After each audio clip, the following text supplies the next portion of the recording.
बंदी छोड़ सतगुरु रामपाल जी परमेश्वर जी की जय हो।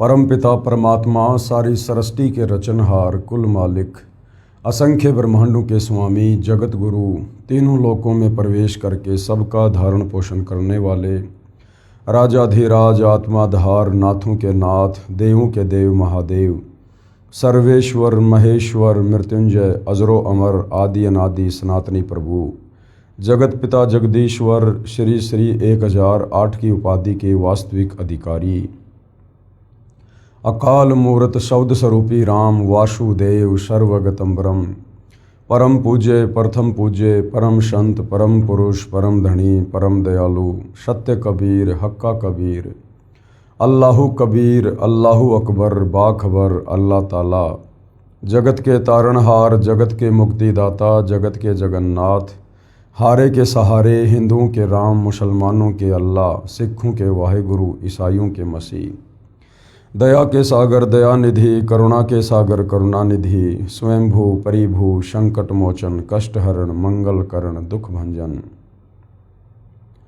अविगत कबीर निर्विकार निर्विषम परमात्मा अलय अलेख सतगुरु आदि अनादि सतगुरु असली मर्यादा पुरुषोत्तम असली राम असली कृष्ण असली घनश्याम असली मुरारी राजाओं के राजा महाराजाओं के महाराजा शहंशाहों के शहंशाह सम्राटों के सम्राट भगवानों के भगवान अल्लाहों के अल्लाह प्रभुओं के प्रभु मसीहाओं के मसीह सच्चे वाहिगुरु बाबाओं के बाबा पीरों के पीर सेठों के सेठ जगत सेठ सावड़सा सेठ सर्वगुण संपन्न अनंत कोटि कलाओं के स्वामी अनंत कोटि ब्रह्मांडों के नायक योगियों में महायोगी ध्यानियों में महाध्यानी सिद्धों में परम सिद्ध ज्ञानियों में तत्वज्ञानी ब्रह्म ज्ञानी महाज्ञानी परम ज्ञानी सर्वश्रेष्ठ ज्ञानी विज्ञानी युवा कबीर समर्थ कबीर असमवात अमित ओजा सच्चे रहनुमा करीम अल्लाह सुभान अल्लाह दुनिया के अंतिम पैगंबर 8 सितंबर 1951 से गांव धनाना जिला सोनीपत हरियाणा भारतवर्ष की पावन भूमि पे प्रकट रियल कल्कि भगवान श्री नारायण साकार हरि श्री बाबा साहेब नूर अनंत परमात्मा सच्चे दरवेश सच्चे बाखबर संत श्रोमणी सतगुरु रामपाल जी परमेश्वर जी के चरण कमल में आप और हम सभी भाई बहनों का अनंत कोटि दंडवत प्रणाम। सत्साई भाई और बहनों, बहुत बड़ी दया बहुत बड़ी मेहर पूज्य गुरुदेव भगवान की परमेश्वर रामपाल जी की जिनके शुभ आशीर्वाद से विशेष आशीर्वाद से उन्हीं के सत्संगों के ऊपर बनी पवित्र पुस्तक कबीर बड़ा या कृष्ण इस पुस्तक के ऊपर वीडियो बनाने की श्रृंखला जारी है।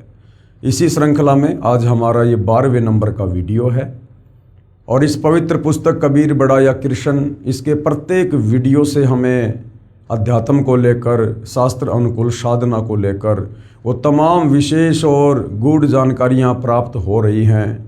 जो जानकारी जो शास्त्र अनुकूल साधना जो शतभक्ति मंत्र हमारे तत्व ज्ञानहीन नादान धर्म गुरु हमें प्रदान नहीं कर पाए, हमें शास्त्र अनुकूल भक्ति से वंचित ही रखा। अब साक्षात कबीर देव भगवान सारी सृष्टि के मालिक सर्व ब्रह्मांडों के रचयिता स्वयं 8 सितंबर 1951 से सतगुरु रामपाल जी के रूप में धरती पर प्रकट हैं और अब इन्होंने अध्यात्म का वो पिटारा खोल दिया है, वो खजाना खोल दिया है जिस खजाने को प्राप्त करने की चाहत में ये आत्मा युगों युगों से भटक रही है। तो भाई और बहनों, ये जो पवित्र पुस्तक है ये विशेषकर हिंदू समाज से जुड़ी परमात्मा चाहने वाली आत्माओं के लिए किसी वरदान से कम नहीं है। इस पुस्तक में 4 वेद पवित्र गीता जी 18 पुराण इन सब से प्रमाणित ज्ञान है। मीन में के लिए कोई जगह नहीं है। यदि आप वास्तव में परमात्मा चाहते हैं, आपकी भक्ति में रुचि है, अपनी आत्मा का कल्याण करवाना चाहते हैं तो आप जी के लिए ये पुस्तक अमृत के समान है। इस पुस्तक को पढ़े बिना आप जी अध्यात्म के विषय में नहीं जान सकते। तो भाई और बहनों, आज हम इसी पवित्र पुस्तक में आगे बढ़ेंगे, वीडियो नंबर 12। और जैसा कि विषय चल रहा है जनता की अदालत में, जनता की अदालत में जनता ही जज है, क्योंकि अब वर्तमान कलयुग की पिछली पीढ़ी में भक्ति युग में परमेश्वर ने जनता जनार्दन को शिक्षित कर दिया है। जनता अपनी आंखों से सर्व धर्मशास्त्रों को देखकर सही और गलत का निर्णय करने में सक्षम है। आज से पहले हमारे नादान धर्मगुरुओं ने जनता की निरक्षरता का लाभ उठाया, उनकी अनपढ़ता का लाभ उठाया, क्योंकि ये सर्व धर्मशास्त्र संस्कृत भाषा में लिपिबद्ध थे और इनको पढ़ने का अधिकार केवल एक ब्राह्मण वर्ग को था। ब्राह्मण यानी धर्मगुरु, जो भक्ति मार्ग में जनता का मार्गदर्शन करते हैं। आम समाज अनपढ़ था, जिस कारण से इन शास्त्रों में क्या सच्चाई लिखी है और हमारे धर्मगुरु क्या उआबाई बक रहे हैं, शास्त्रों के विरुद्ध भक्ति साधना दे रहे हैं, हम इसका पता नहीं लगा सके, जिस कारण से हम भक्ति से वंचित रहे और शत भक्ति ना करके परमात्मा से मिलने वाले लाभ से भी वंचित ही रहे। परंतु वर्तमान में परमेश्वर ने बच्चे बच्चे को शिक्षित कर दिया है, अक्षर ज्ञान से युक्त कर दिया है, सर्व धर्मशास्त्रों को अनेक भाषाओं में ट्रांसलेट करवा दिया है। आपके हाथों में मोबाइल हैं, आप कभी भी गूगल पर जाकर किसी भी धर्म ग्रंथ को किसी भी भाषा में PDF से डाउनलोड करके जो है पढ़ सकते हैं। तो वर्तमान में किसी के लिए भी शिक्षित जनता को बरगलाना संभव नहीं है। तो भाइयों और बहनों, जनता की अदालत में मुकदमा ये है कि कबीर बड़ा या कृष्ण, सर्वश्रेष्ठ भगवान कौन है, सारी सृष्टि का रचयिता कौन है, सब आत्माओं को उत्पन्न करने वाला कौन है, सर्व ब्रह्मांडों को बनाने वाला कौन है, तीनों लोकों में प्रवेश करके सबका धारण पोषण करने वाला कौन है। तो मुद्दा जनता की अदालत में है कबीर बड़ा या कृष्ण। एक तरफ जनता की अदालत में श्री कृष्ण उर्फ विष्णु जी की तरफ से उनके जो वकील साहिबान हैं वो सर्व हिंदू धर्म गुरु हैं, आचार्य शंकराचार्य मंडलेश्वर आदि। दूसरी तरफ कबीर जी की तरफ से जो वकील साहिबान हैं वो स्वयं कबीर जी, जो वर्तमान में सतगुरु रामपाल जी के नाम से धरती पर प्रकट हैं, वे स्वयं ही अपने वकील हैं। और श्री कृष्ण उर्फ विष्णु के वकील साहिबान हिंदू धर्मगुरुओं का कहना है कि हमारे चारों वेदों में, पवित्र गीता में जिसे परमात्मा बताया गया है, अजरो अमर बताया गया है, वो श्री कृष्ण उर्फ विष्णु जी हैं।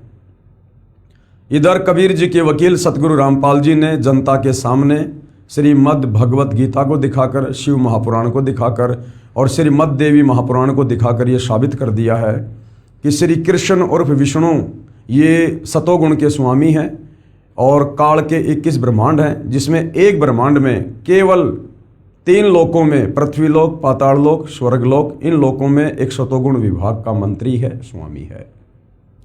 और ये अजरो अमर नहीं है, ये स्वयं स्वीकार करते हैं कि हमारी जन्म और मृत्यु होती है और मेरी माँ का नाम दुर्गा है, ये स्वयं स्वीकार करते हैं और ये नाशवान है।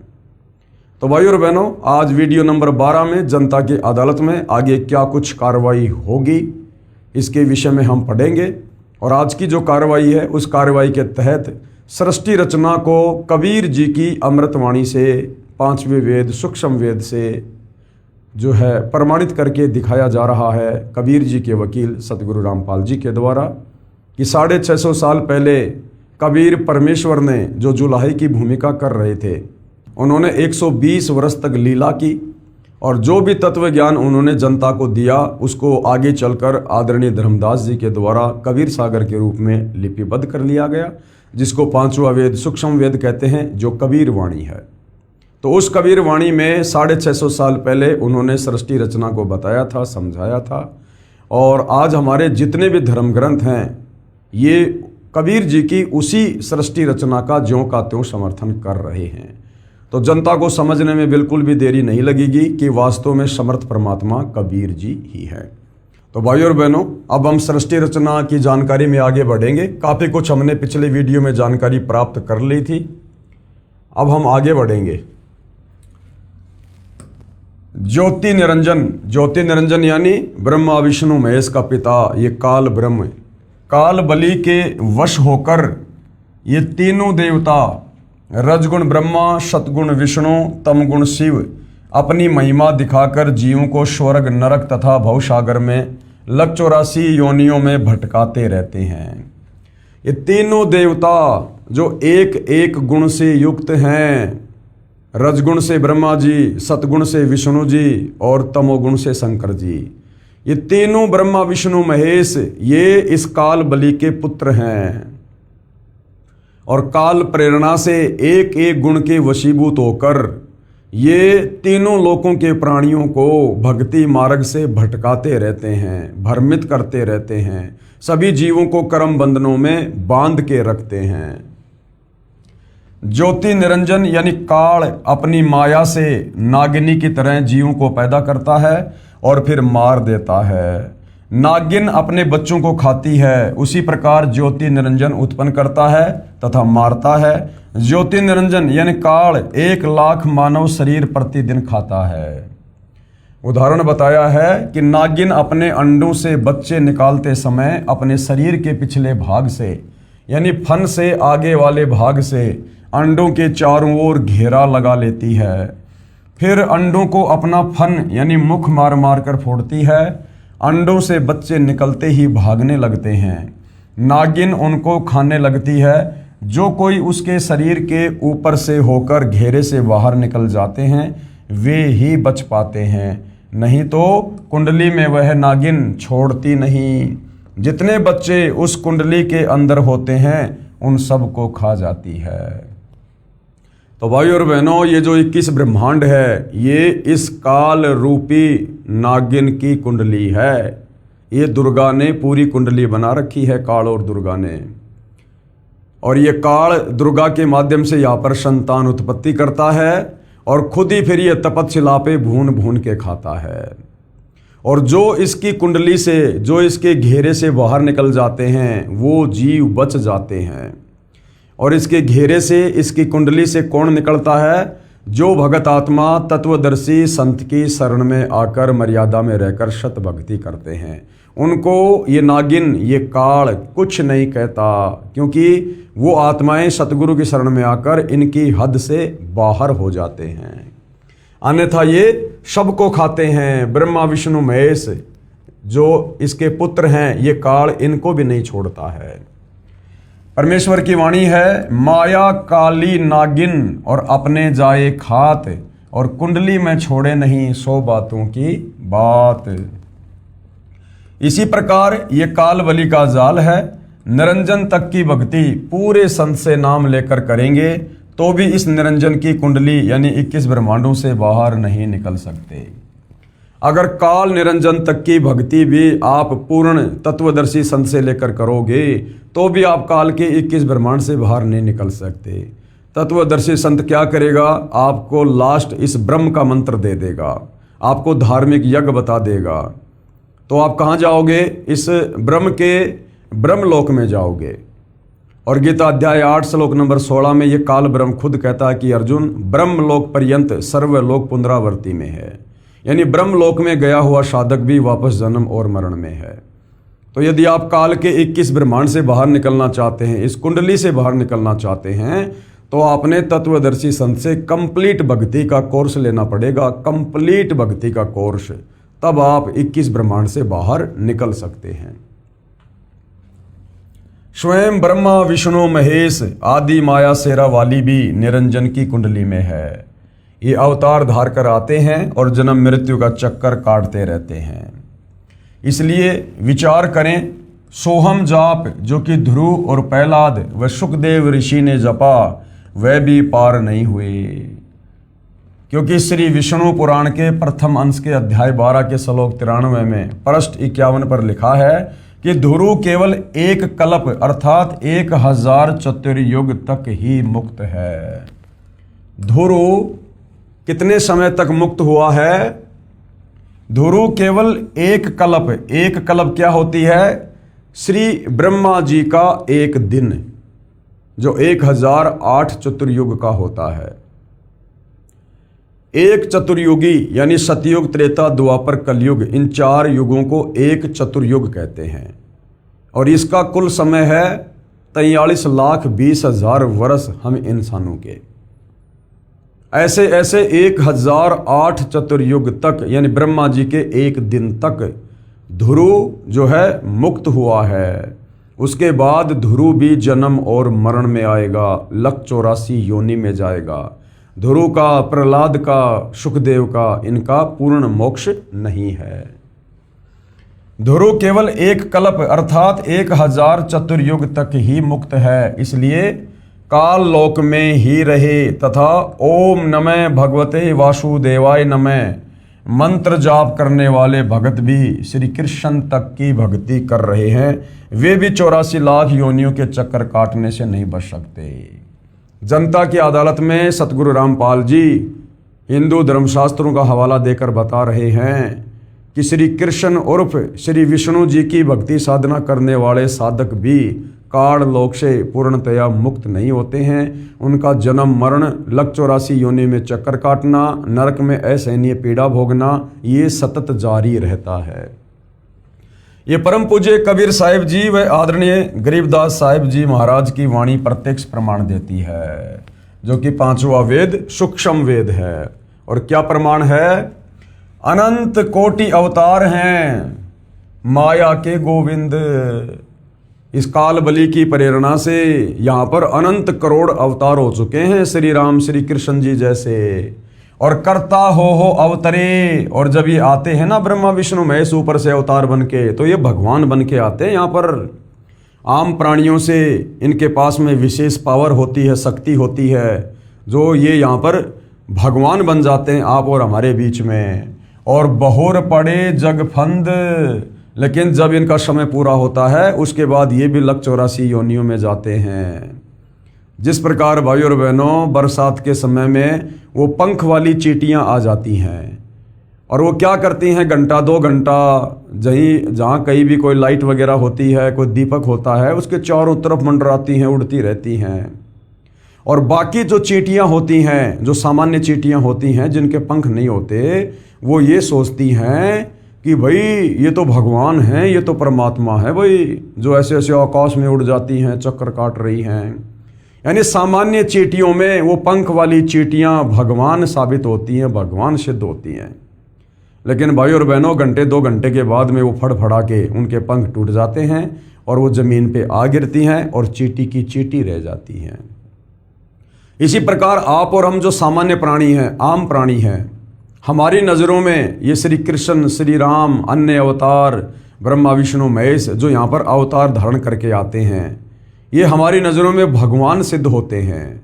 लेकिन भाई और बहनों कबीर परमेश्वर जी ने बताया कि जब इनकी भक्ति कमाई नष्ट होती है, इनके पुण्य खत्म होते हैं, उसके बाद ये काल बलि इनकी भी लक 84 योनि में गधा कुत्ता सुअर बनाकर आम मनुष्य का जन्म देकर इसी प्रकार से दुर्गति करता है।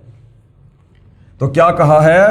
अनंत कोटि अवतार हैं माया के गोविंद, और करता हो अवतरे बहुर पड़े जग फंद। सत्य पुरुष कबीर साहिब जी की भक्ति से ही जीव मुक्त हो सकता है। जब तक जीव सतलोक में वापस नहीं चला जाएगा, सतलोक जहाँ से हम अपनी नादानी के चलते इस काल बलि के ऊपर आसक्त होकर पतिव्रता पद से नीचे गिरकर और यहाँ आकर फंस गए हैं, तो जब तक हम अपने निज घर सतलोक में वापस नहीं चले जाते हैं, तब तक काल लोक में इसी तरह कर्म करेगा और की हुई नाम व दान धर्म की कमाई स्वर्ग रूपी होटलों में समाप्त करके वापस कर्म आधार से 84 लाख प्रकार के प्राणियों के शरीर में कष्ट भोगता रहेगा। जब तक हम सतलोक नहीं चले जाएंगे, हमारा पूर्ण मोक्ष नहीं हो जाएगा, तब तक हम क्या करेंगे? अगर मनुष्य जन्म मिला तो पृथ्वी पर आएंगे, स्त्री या पुरुष का शरीर धारण करेंगे और जैसे भी भक्ति साधना करेंगे, जो भी भक्ति धन जमा होगा शरीर छोड़ने के बाद उसको लेकर हम फिर वापस चले जाएंगे। कुछ दिन स्वर्ग में, फिर नरक में, फिर लक 84 योनि में, फिर 84 लाख योनियों का चक्कर काटने के बाद परमेश्वर के विधान अनुसार हमें फिर एक मनुष्य जन्म मिलता है, स्त्री या पुरुष का। उस मनुष्य जन्म में भी हम वही करेंगे, अच्छे कर्म करेंगे या बुरे कर्म करेंगे, पाप करेंगे, भक्ति करेंगे, और अंत में जैसे भी हमारी पुण्य कमाई होगी, पाप कमाई होगी, उसको लेकर फिर हम वापस वहाँ धर्मराज के दरबार में चले जाएंगे। वहाँ हमारा अकाउंट होगा, हमारे उन पुण्यों के आधार से स्वर्ग में भेज दिया जाएगा। जब स्वर्ग में हमारे पुण्य खत्म हो जाएंगे, फिर हमारे पाप कर्म बचेंगे, पाप कर्म के आधार से हमें नरक में ठोक दिया जाएगा। नरक का समय पूरा होने के बाद फिर हमें नीचे पृथ्वी पर लक 84 योनियों में डाल दिया जाएगा। तो ये अरहट का कुआं, अरहट का कुआं। ये जन्म और मरण इस काल के 21 ब्रह्मांड में ये इस प्रकार से अरहट का कुआं है। तथा इस काल लोक में चक्कर काटता रहेगा। माया यानी दुर्गा से उत्पन्न होकर करोड़ों गोविंद यानी ब्रह्मा विष्णु महेश जो यहाँ पर गोविंद बन के आते हैं, भगवान बन के आते हैं, ये मर चुके हैं। भगवान का अवतार बनकर आए थे, फिर कर्म बंधन में बंध कर कर्मों को भोग कर 84 लाख योनियों में चले गए। जैसे भगवान विष्णु जी को देवर्षि नारद का श्राप लगा, श्री विष्णु जी को नारद जी का श्राप लगा, नारद जी का, जैसे भगवान विष्णु को देव ऋषि नारद का श्राप लगा। वे श्री रामचंद्र रूप में अयोध्या में आए, फिर श्री राम जी रूप में बाली का वध किया धोखे से। उस कर्म का दंड भोगने के लिए श्री कृष्ण जी का जन्म हुआ। फिर बाली वाली आत्मा शिकारी बना तथा अपना प्रतिशोध लिया यानी अपना बदला लिया। श्री कृष्ण जी के पैर में विषाक्त यानी जहरीला तीर मारकर वध किया। अब भाई और बहनों, विचार करने की बात है जो हिंदू समाज से जुड़े हुए हैं। हम श्री ब्रह्मा, श्री विष्णु, श्री महेश जी को परमात्मा मानते हैं, भगवान मानते हैं। विष्णु जी स्वयं ही रामचंद्र रूप में आए। क्यों आए? क्योंकि विष्णु जी को नारद जी का श्राप लगा। नारद जी कौन है? ये विष्णु जी का भतीजा है, क्योंकि ब्रह्मा विष्णु महेश ये तीनों भाई हैं। ब्रह्मा सबसे बड़ा है, विष्णु बीच वाला और शंकर सबसे छोटा। और जो नारद जी हैं वो श्री ब्रह्मा जी के वो पुत्र हैं। और नारद जी ने एक समय कुछ ऐसी घटना घटित हुई, नारद जी ने हरि रूप मांगा था, तो श्री विष्णु जी ने मजाक कर दिया और हरि का मतलब जो है बंदर भी होता है, तो बंदर का रूप दे दिया। इस बात से नाराज होकर नारद जी ने श्री विष्णु जी यानी अपने चाचा जी को श्राप दे दिया। और उसी श्राप को भोगने के लिए श्री विष्णु जी इस पृथ्वी लोक पर मृत मंडल में त्रेता युग में राजा दशरथ के घर में कौशल्या के गर्भ से जन्मे। तो सबसे पहले तो भाई और बहनों ये विचार करो, यदि श्री विष्णु उर्फ श्री कृष्ण जी अगर पूर्ण परमात्मा होते, सर्वशक्तिमान होते, तो पूर्ण परमात्मा के ऊपर किसी का श्राप काम नहीं करता है। लेकिन नारद का श्राप भोगने के लिए विष्णु रामचंद्र रूप में धरती पर आए। और यहां आने के बाद, क्योंकि ये कर्म क्षेत्र है, ये मृत लोक है, यहाँ पर चाहे ये अवतार हो चाहे आम व्यक्ति हो, यहाँ पर उनको कर्म लगते लगते हैं। और यहाँ पर भी उनको कर्म लगे। 14 साल का वनवास हुआ, अपनी पत्नी और भाई के साथ में वनवास गए। रावण सीता जी का अपहरण करके ले गया। अब रावण से सीता जी को वापस लाने के लिए उन्होंने सुग्रीव की सेना चाहिए थी। सुग्रीव ने कहा, भाई जो किष्किंधा है वहाँ की गद्दी पर मेरा बड़ा भाई बाली बैठा हुआ है, और जब तक बाली गद्दी पर है मैं आपकी किसी प्रकार से कोई मदद नहीं कर सकता। यदि आप मुझे किष्किंधा का राजा बना दो और बाली की हत्या कर दो, तो मैं फिर अपनी सारी सेना आपकी मदद में लगा दूंगा। तो भाई और बहनों, अपने स्वार्थ के लिए श्री रामचंद्र जी ने एक पेड़ की ओट लेकर, पेड़ की ओट क्यों लेनी पड़ी? क्योंकि बाली को ब्रह्मा जी से वरदान था कि तेरे आमने सामने होकर अगर कोई भी योद्धा युद्ध करेगा तो उसकी आदि शक्ति ऑटोमेटिक तेरे अंदर आ जाएगी। यानी बाली की शक्ति तो उसके पास में भरपूर थी, सामने वाले की आदि शक्ति बाली के अंदर आ जाती थी, तो सामने वाला कमजोर हो जाता था और बाली उसे 1.5 गुना ज्यादा समर्थ हो जाता था, तो वो हारता ही हारता था। तो सुग्रीव ने श्री रामचंद्र जी को ये बात भली भांति बता दी थी, इसलिए रामचंद्र जी एक पेड़ की ओट लेते हैं और धोखे से बाली को तीर से मारते हैं। अब यहाँ पर यह भी विचार करने की बात है, अगर दशरथ पुत्र श्री रामचंद्र शक्तिशाली थे, सर्वशक्तिमान थे, सारी सृष्टि के मालिक थे, तो बताओ फिर बाली को मारने के लिए पेड़ की ओट क्यों लेनी पड़ी? अरे वो भगवान कहाँ जिसकी आदि शक्ति और बाली जैसा एक व्यक्ति अपनी तरफ खींच ले। तो श्री रामचंद्र जी को इस बात का डर था, भय था, इसलिए उन्होंने पेड़ की ओट लेकर बाली का धोखे से वध किया। तो तो इससे भी सिद्ध होता है कि ये पूर्ण परमात्मा नहीं है विष्णु जी, ये सर्वशक्तिमान परमेश्वर नहीं है।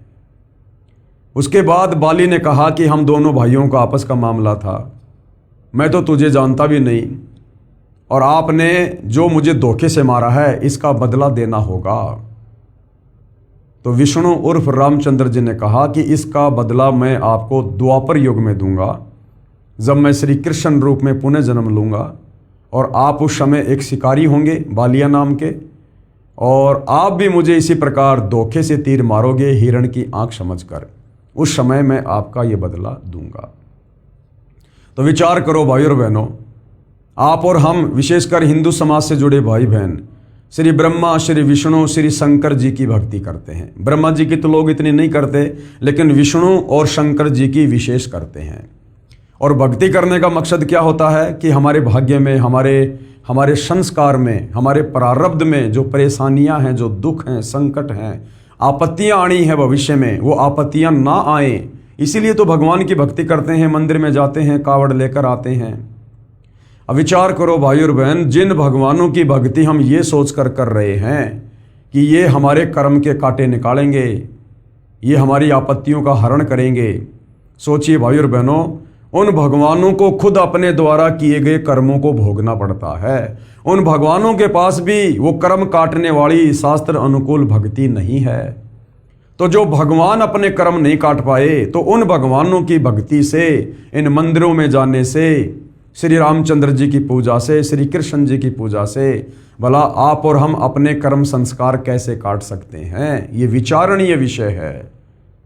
नारद का श्राप श्री विष्णु जी ने भोगा, और फिर त्रेता युग में जो गलती श्री रामचंद्र ने की, उस गलती की सजा भोगने के लिए, वो कर्म भोगने के लिए द्वापर युग में उसी विष्णु को रामचंद्र रूप लेकर आना पड़ा।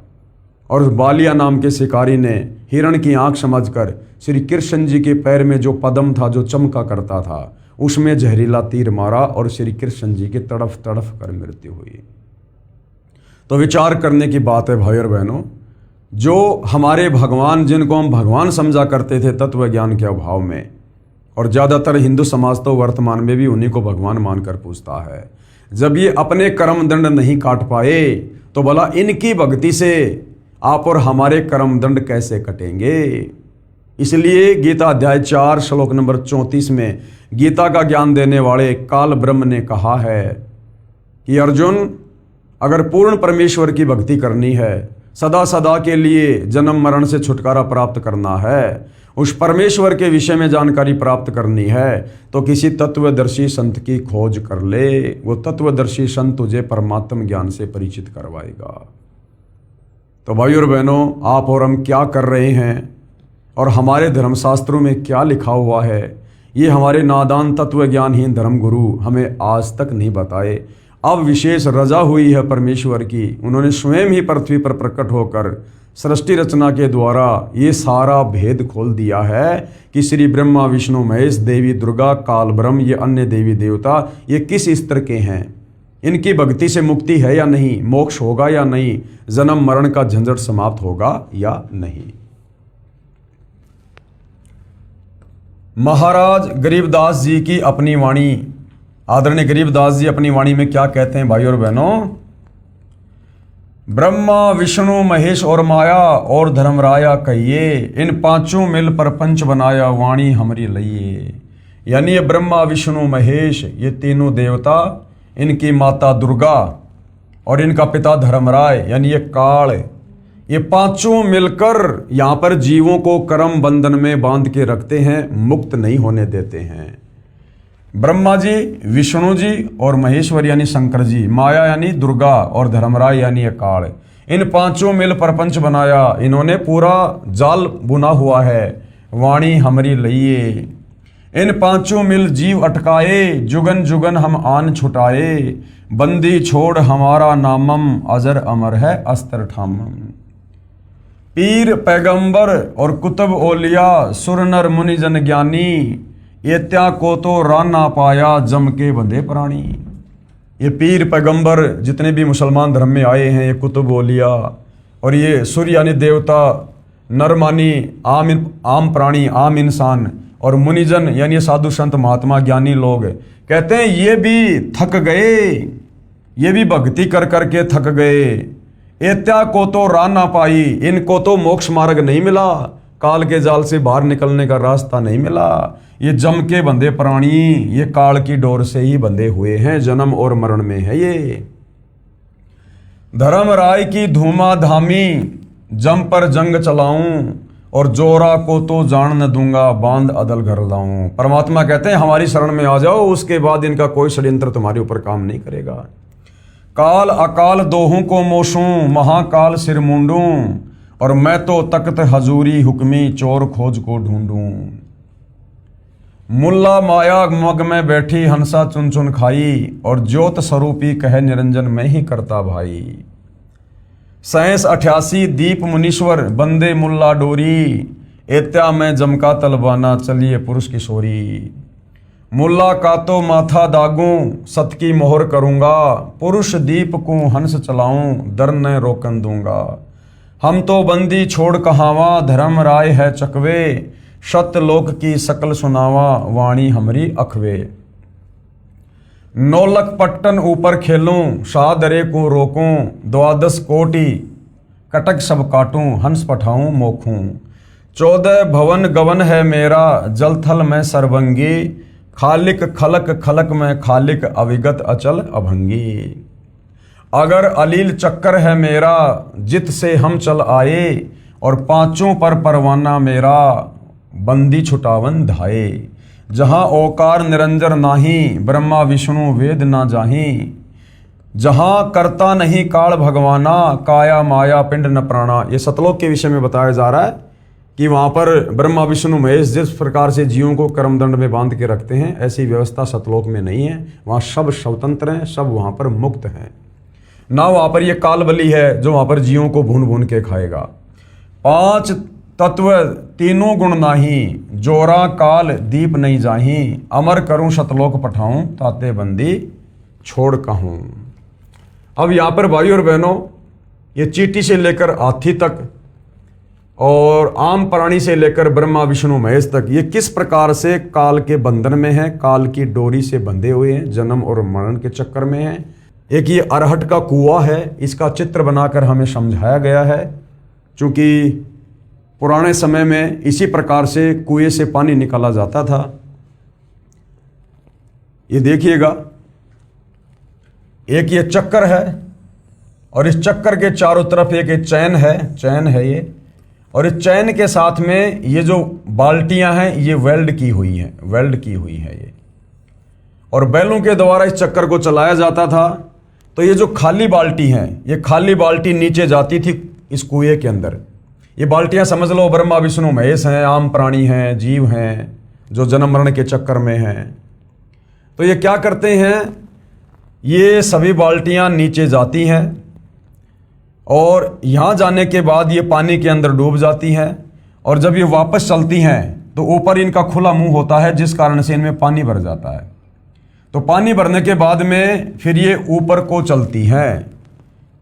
ऊपर को कब? यहाँ पर ये ऊपर को आती हैं, और यहाँ पर जैसे इनका मुंह नीचे होता है, ये पानी नीचे गिरने लग जाता है, और इस प्रकार से खेतों में सिंचाई हुआ करती थी। तो ये समझाया गया है कि ये अरहट है, ये काल का 21 ब्रह्मांड है, और जहाँ पर ये पानी है, ये क्या है? ये पृथ्वी है, ये मृतलोक है, ये कर्म भूमि है, ये कर्म क्षेत्र है। और यहाँ पर हमें मनुष्य जन्म मिलता है, और मनुष्य जन्म प्राप्त करके जैसी भी भक्ति हम करेंगे, वो भक्ति रूपी जल, वो भक्ति धन हम यहाँ से अपने साथ में लेकर ऊपर चलेंगे मरने के बाद। और फिर जैसे भी हमारी पाप और पुण्य की कमाई है, उस आधार से स्वर्ग में, नरक में, महास्वर्ग में हम अपने पुण्य भोगते हैं। और जब हमारे वो पुण्य खत्म हो जाते हैं, उसके बाद फिर हमें नरक में ठोक दिया जाता है, और नरक से जब समय पूरा हो जाता है, फिर हमारे को खाली करके वापस नीचे इस मृतलोक में भेज दिया जाता है। 184 योनियों में कीड़ी कुंजर और अवतारा, अरहट डोर बंधे कई बारा। फिर 184 भोगते भोगते फिर हमें एक मनुष्य जन्म मिलता है, और उस मनुष्य जन्म में भी हम इसी प्रकार से इस मृतलोक में, इस पृथ्वी में आकर हम भक्ति करते हैं, और जैसे भी भक्ति हमने की वो भक्ति धन लेकर फिर हम वापस ऊपर चले जाते हैं, कभी नरक में, कभी स्वर्ग में, कभी महास्वर्ग में। फिर वापस हमारी भक्ति नष्ट होती है, फिर हम नीचे आ जाते हैं। तो ये चक्कर 21 ब्रह्मांड में जन्म और मरण का अरहट के कुएं की तरह चलता रहता है। इस चक्कर में चींटी से लेकर हाथी तक और ब्रह्मा विष्णु महेश सब के सब फंसे हुए हैं। इस कुएं से यदि जन्म और मरण के चक्कर से यदि बाहर निकलने का तरीका है तो केवल गीता अध्याय 4 श्लोक 34 के अनुसार तत्वदर्शी संत है। तत्वदर्शी संत के बताए अनुसार भक्ति करके ही हम इस काल के अरहट के कुएं से बाहर निकल सकते हैं, शतलोक जा सकते हैं, दूसरा कोई तरीका नहीं है। और आज भाई और बहनों वो विशेष सुअवसर आप और हमें प्राप्त है। आज स्वयं सतलोक से चलकर सारी सृष्टि के मालिक सर्व ब्रह्मांडों के रचयिता कबीर देव सतगुरु रामपाल जी के नाम से तत्वदर्शी संत के रूप में धरती पर प्रकट हैं।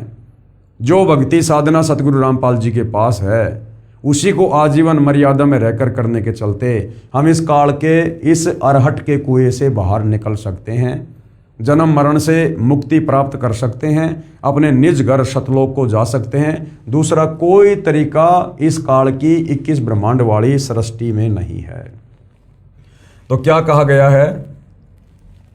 यो अरहट का कुआ लोई या गल बंध्या है सब कोई, कीड़ी कुंजर और अवतारा अरहट डोर बंधे कई बारा। चींटी से लेकर हाथी और ये देवता गण भी जो अवतार रूप में आते हैं ये भी जन्म और मरण में काल के अरहट रूपी इस चक्कर में पड़े हुए हैं, जन्म और मरण में हैं। काल लोक में जन्म मरण रूपी अरहट यानी चक्कर। आगे क्या बताया गया है? अर्थात संत गरीबदास जी ने कबीर परमेश्वर से प्राप्त ज्ञान को बताया है कि श्री ब्रह्मा जी, श्री विष्णु जी, श्री शिव जी, श्री देवी दुर्गा जी तथा ज्योति निरंजन काल, इन पांचों ने षड्यंत्र के तहत सब जीवों को रोक रखा है। अब भाई और बहनों, ब्रह्मा विष्णु महेश भी बेचारे इस षड्यंत्र से अपरिचित हैं, क्योंकि काल ने इन तीनों को दुर्गा से पैदा करके और दुर्गा को कह दिया था कि दुर्गा आज के बाद मैं किसी को दर्शन नहीं दूंगा, क्योंकि मुझे पूर्ण परमेश्वर कबीर जी की तरफ से श्राप लगा हुआ है कि तू 1 लाख मानव शरीरधारी आत्माओं के सूक्ष्म शरीर से निकली वासना तपतशिला पर भून भून के खाएगा। तो दुर्गा अब इन तीनों पुत्रों के माध्यम से तू मेरे भोजन की व्यवस्था करेगी। ब्रह्मा जी के रजोगुण के माध्यम से जीव संतान उत्पत्ति करते हैं, विष्णु जी के सतोगुण के प्रभाव से आपस में मोह माया में बंधे रहते हैं, और शंकर जी के तमोगुण के प्रभाव से अंत में किसी भी कारण से हम काल का भोजन बनने के लिए तपतशिला पर चले जाते हैं। और काल ने दुर्गा को पाबंद कर रखा, शक्त कर रखा है कि मेरा ये भेद कि मैं काल हूं और मुझे इस प्रकार से श्राप लगा हुआ है, ये इन तीनों पुत्रों ब्रह्मा विष्णु महेश को भी नहीं बताना। तो दुर्गा काल के डर से ब्रह्मा विष्णु महेश से भी सच्चाई छुपा कर रखती है, क्योंकि यदि ब्रह्मा विष्णु महेश को इस कुकृत्य का पता चल गया तो ये अपने कर्म नहीं फोड़ेंगे, फिर ये जीवों को कर्म बंधनों में नहीं बांधेंगे, और नहीं बांधेंगे तो फिर काल का भोजन कहाँ से तैयार होगा। तो इस काल और दुर्गा ने ब्रह्मा विष्णु महेश अपने पुत्रों को भी हकीकत नहीं बता रखी है। तो सोचिए भाई और बहनों, ये काल बली 21 ब्रह्मांड में आम प्राणियों तक भला कैसे यहाँ से मुक्त होने की शास्त्र अनुकूल भक्ति विधि का ज्ञान होने देगा। वैसे तो इसको खुद को भी नहीं पता है, लेकिन जितना पता है उतना भी ये किसी को पता नहीं चलने देता है। यही प्रमाण श्री मद् भगवत गीता अध्याय 14 श्लोक 3 से 5 में भी है कि रज यानी रजगुण ब्रह्मा और शत यानी शतगुण विष्णु तथा तम यानी तम गुण शंकर, तीनों गुण अर्थात ब्रह्मा विष्णु महेश और प्रकृति अर्थात दुर्गा देवी से उत्पन्न हुए हैं। प्रकृति तो सब जीवों को उत्पन्न करने वाली माता है, ये दुर्गा, तथा मैं यानी ये काल ब्रह्म गीता ज्ञानदाता सब जीवों का पिता हूँ। मैं दुर्गा यानी प्रकृति के गर्भ में बीज स्थापित करता हूँ, यानी पति पत्नी व्यवहार करता हूँ दुर्गा के साथ, जिससे सबकी उत्पत्ति होती है। और ये तीनों गुण रजगुण ब्रह्मा, शतगुण विष्णु तथा तमगुण शिव ही जीव आत्मा को शरीर में बांधते हैं, यानी सब जीवों को काल के जाल में फंसा कर रखने वाले ये ही तीनों देवता हैं, ब्रह्मा विष्णु महेश। और इन्हीं की पूजा पूरा हिंदू समाज कर रहा है। क्यों? क्योंकि हमें अपने शास्त्रों का ज्ञान नहीं, हमारे को किसी ने तत्व ज्ञान नहीं बताया, पवित्र गीता जी के यथार्थ अनुवाद से परिचित नहीं करवाया। क्योंकि यही प्रमाण जो कबीर परमेश्वर जी द्वारा बताई गई सृष्टि रचना में हम सुन रहे हैं, यही सारी सच्चाई हमारे हिंदू धर्म ग्रंथों में विद्यमान है थी, लेकिन तत्व ज्ञान के अभाव से हमारे धर्म गुरु हमें नहीं बता पाए। गीता अध्याय 7 श्लोक नंबर 12 से 15 में रजगुण ब्रह्मा, सतगुण विष्णु, तमगुण शंकर, इन तीनों की भक्ति पूजा करने के लिए इनका पिता काल ब्रह्म मना कर रहा है। और जो इन्हीं तीनों देवताओं से मिलने वाले थोड़े बहुत लाभ के ऊपर आश्रित हैं, जो इन तीनों देवताओं की पूजा करते हैं, उनको इस काल ने 4 गालियां दी हैं कि राक्षस स्वभाव को धारण किए हुए मनुष्यों में नीच, दूषित कर्म करने वाले मूर्ख लोग मेरी भक्ति भी नहीं करते, अर्थात मुझ काल ब्रह्म की ओम नाम की साधना भी नहीं करते, जिससे थोड़ा बहुत ज़्यादा लाभ मैं इनको दे सकता हूँ। तो भाई और बहनों, हमारा पवित्र शास्त्र गीता जी ब्रह्मा विष्णु महेश की पूजा करने के लिए मना करता है, और हमारे नादान धर्म गुरुओं ने पूरे हिंदू समाज को तत्व ज्ञान के अभाव से इन्हीं तीनों देवताओं की पूजा के ऊपर आश्रित कर रखा है। तो बताओ भाई और बहनों, हम कैसे मुक्त हो पाते? हमारे पूर्वज इन धर्मगुरुओं के कहने पर रजगुण ब्रह्मा, सतगुण विष्णु, तमगुण शंकर की भक्ति पूजा करते करते आज वो प्रेत योनियों में चक्कर काट रहे हैं, भूत बने फिर रहे हैं, और वो हमें दुखी कर रहे हैं, जिस कारण से अब ये धर्मगुरु उनके श्राद्ध निकलवाते हैं। यदि सतगुरु रामपाल जी परमेश्वर धरती पर न आते, हमें शास्त्रों को खोल खोल कर ना दिखाते, भाई और बहनों, आप और हम भी इन्हीं नीच योनियों में, प्रेत योनियों में बिल्कुल जाने ही वाले थे। यही प्रमाण गीता अध्याय 7 श्लोक नंबर 12 से 15 में कि जिनकी बुद्धि तीनों गुणों रजगुण ब्रह्मा, सतगुण विष्णु तथा तमगुण शिव से मिलने वाले क्षणिक लाभ तक सीमित है, यानी जिनका ज्ञान हरा जा चुका है, वे राक्षस स्वभाव को धारण किए हुए, कौन? जो ब्रह्मा विष्णु महेश की पूजा करते हैं, वे राक्षस स्वभाव को धारण किए हुए मनुष्यों में नीच, यानी मनुष्यों में नीच कहा गया है जो ब्रह्मा विष्णु महेश की पूजा करता है। और दूषित कर्म करने वाले, यानी इनकी पूजा करने वाले सारे उल्टे काम करते हैं, कोई मर्यादा नहीं है। मूर्ख हैं जो मुझे यानी गीता ज्ञान दाता को नहीं भजते, जो काल की ओम नाम की साधना भी नहीं करते।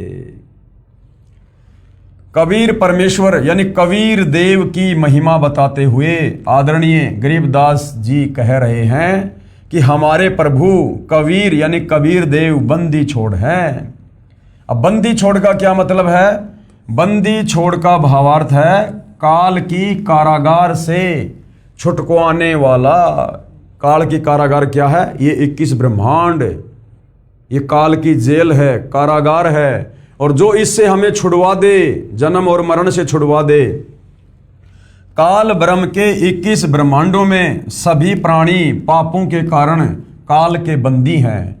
पूर्ण परमात्मा कबीर देव, कबीर साहिब पाप का विनाश कर देते हैं। और पापों का विनाश ना ये ब्रह्म कर सकता है, ना ये परब्रह्म कर सकता है, और न ही ब्रह्मा विष्णु शिव जी कर सकते हैं। केवल जैसा कर्म है उसका वैसा ही फल दे सकते हैं। इसलिए यजुर्वेद अध्याय 5 के मंत्र 32 में लिखा है, क्या लिखा है? कबीर अंगारी असी, यानी कबीर देव, कबीर परमेश्वर पापों का शत्रु है। अग यानी पाप, पापों का शत्रु है। और बंभारी असी यानी बंधनों का शत्रु है। जो कर्म बंधन हमारे ऊपर लगे हुए हैं, कबीर परमेश्वर अपनी शत भक्ति देकर उनका नाश कर देता है, अर्थात बंदी छोड़ हैं। इन पांचों कौन? ब्रह्मा विष्णु शिव माया और धर्मराय यानी ये काल। इन पांचों से ऊपर सत्य पुरुष यानी परमात्मा कबीर देव हैं, जो सतलोक में रहते हैं, सबके मालिक हैं। और सर्व यानी ये जो परब्रह्म है जिसके 7 संग ब्रह्मांड हैं, और ये जो ब्रह्म है जो जिसके 21 ब्रह्मांड हैं, तथा ब्रह्मा विष्णु शिव जी व आदि माया यानी दुर्गा, ये सब नाशवान हैं। और महाप्रलय में ये सब तथा इनके लोक समाप्त हो जाएंगे। इन देवताओं की आम जीवों से कई हजार गुना ज़्यादा लंबी आयु है। परंतु जो समय निर्धारित है वो एक दिन पूरा अवश्य होगा। आदरणीय गरीबदास जी महाराज अपनी अमृतवाणी में क्या कह रहे हैं? शिव ब्रह्मा का राज और इंद्र गिनती कहाँ, चार मुक्ति बैकुंठ समझ यता लहा। शंख जुगन की जूनी उम्र बड़ धारिया, जा जननी कुर्बान सु कागज पाड़िया। येती उम्र बुलंद मरेगा अंतरे, सतगुरु लगे न कान न भेटे संतरे। क्या अनुवाद किया है? चाहे शंख युग की लंबी उम्र भी क्यों ना हो, वह एक दिन समाप्त जरूर होगी। क्योंकि गीता अध्याय 15 श्लोक नंबर 16 में जिन दो भगवानों का अक्षर पुरुष और अक्षर पुरुष का जिक्र है, काल और परब्रह्म का, कि इन दोनों के लोक भी नाशवान हैं। महाप्रलय में सब कुछ नष्ट हो जाएगा और इन लोकों में रहने वाली जितनी भी जीवात्माएं हैं उनके शरीर भी नाशवान हैं। और समय आने पर ये ब्रह्म और ये परब्रह्म ये दोनों भी खत्म होते हैं, नष्ट होते हैं।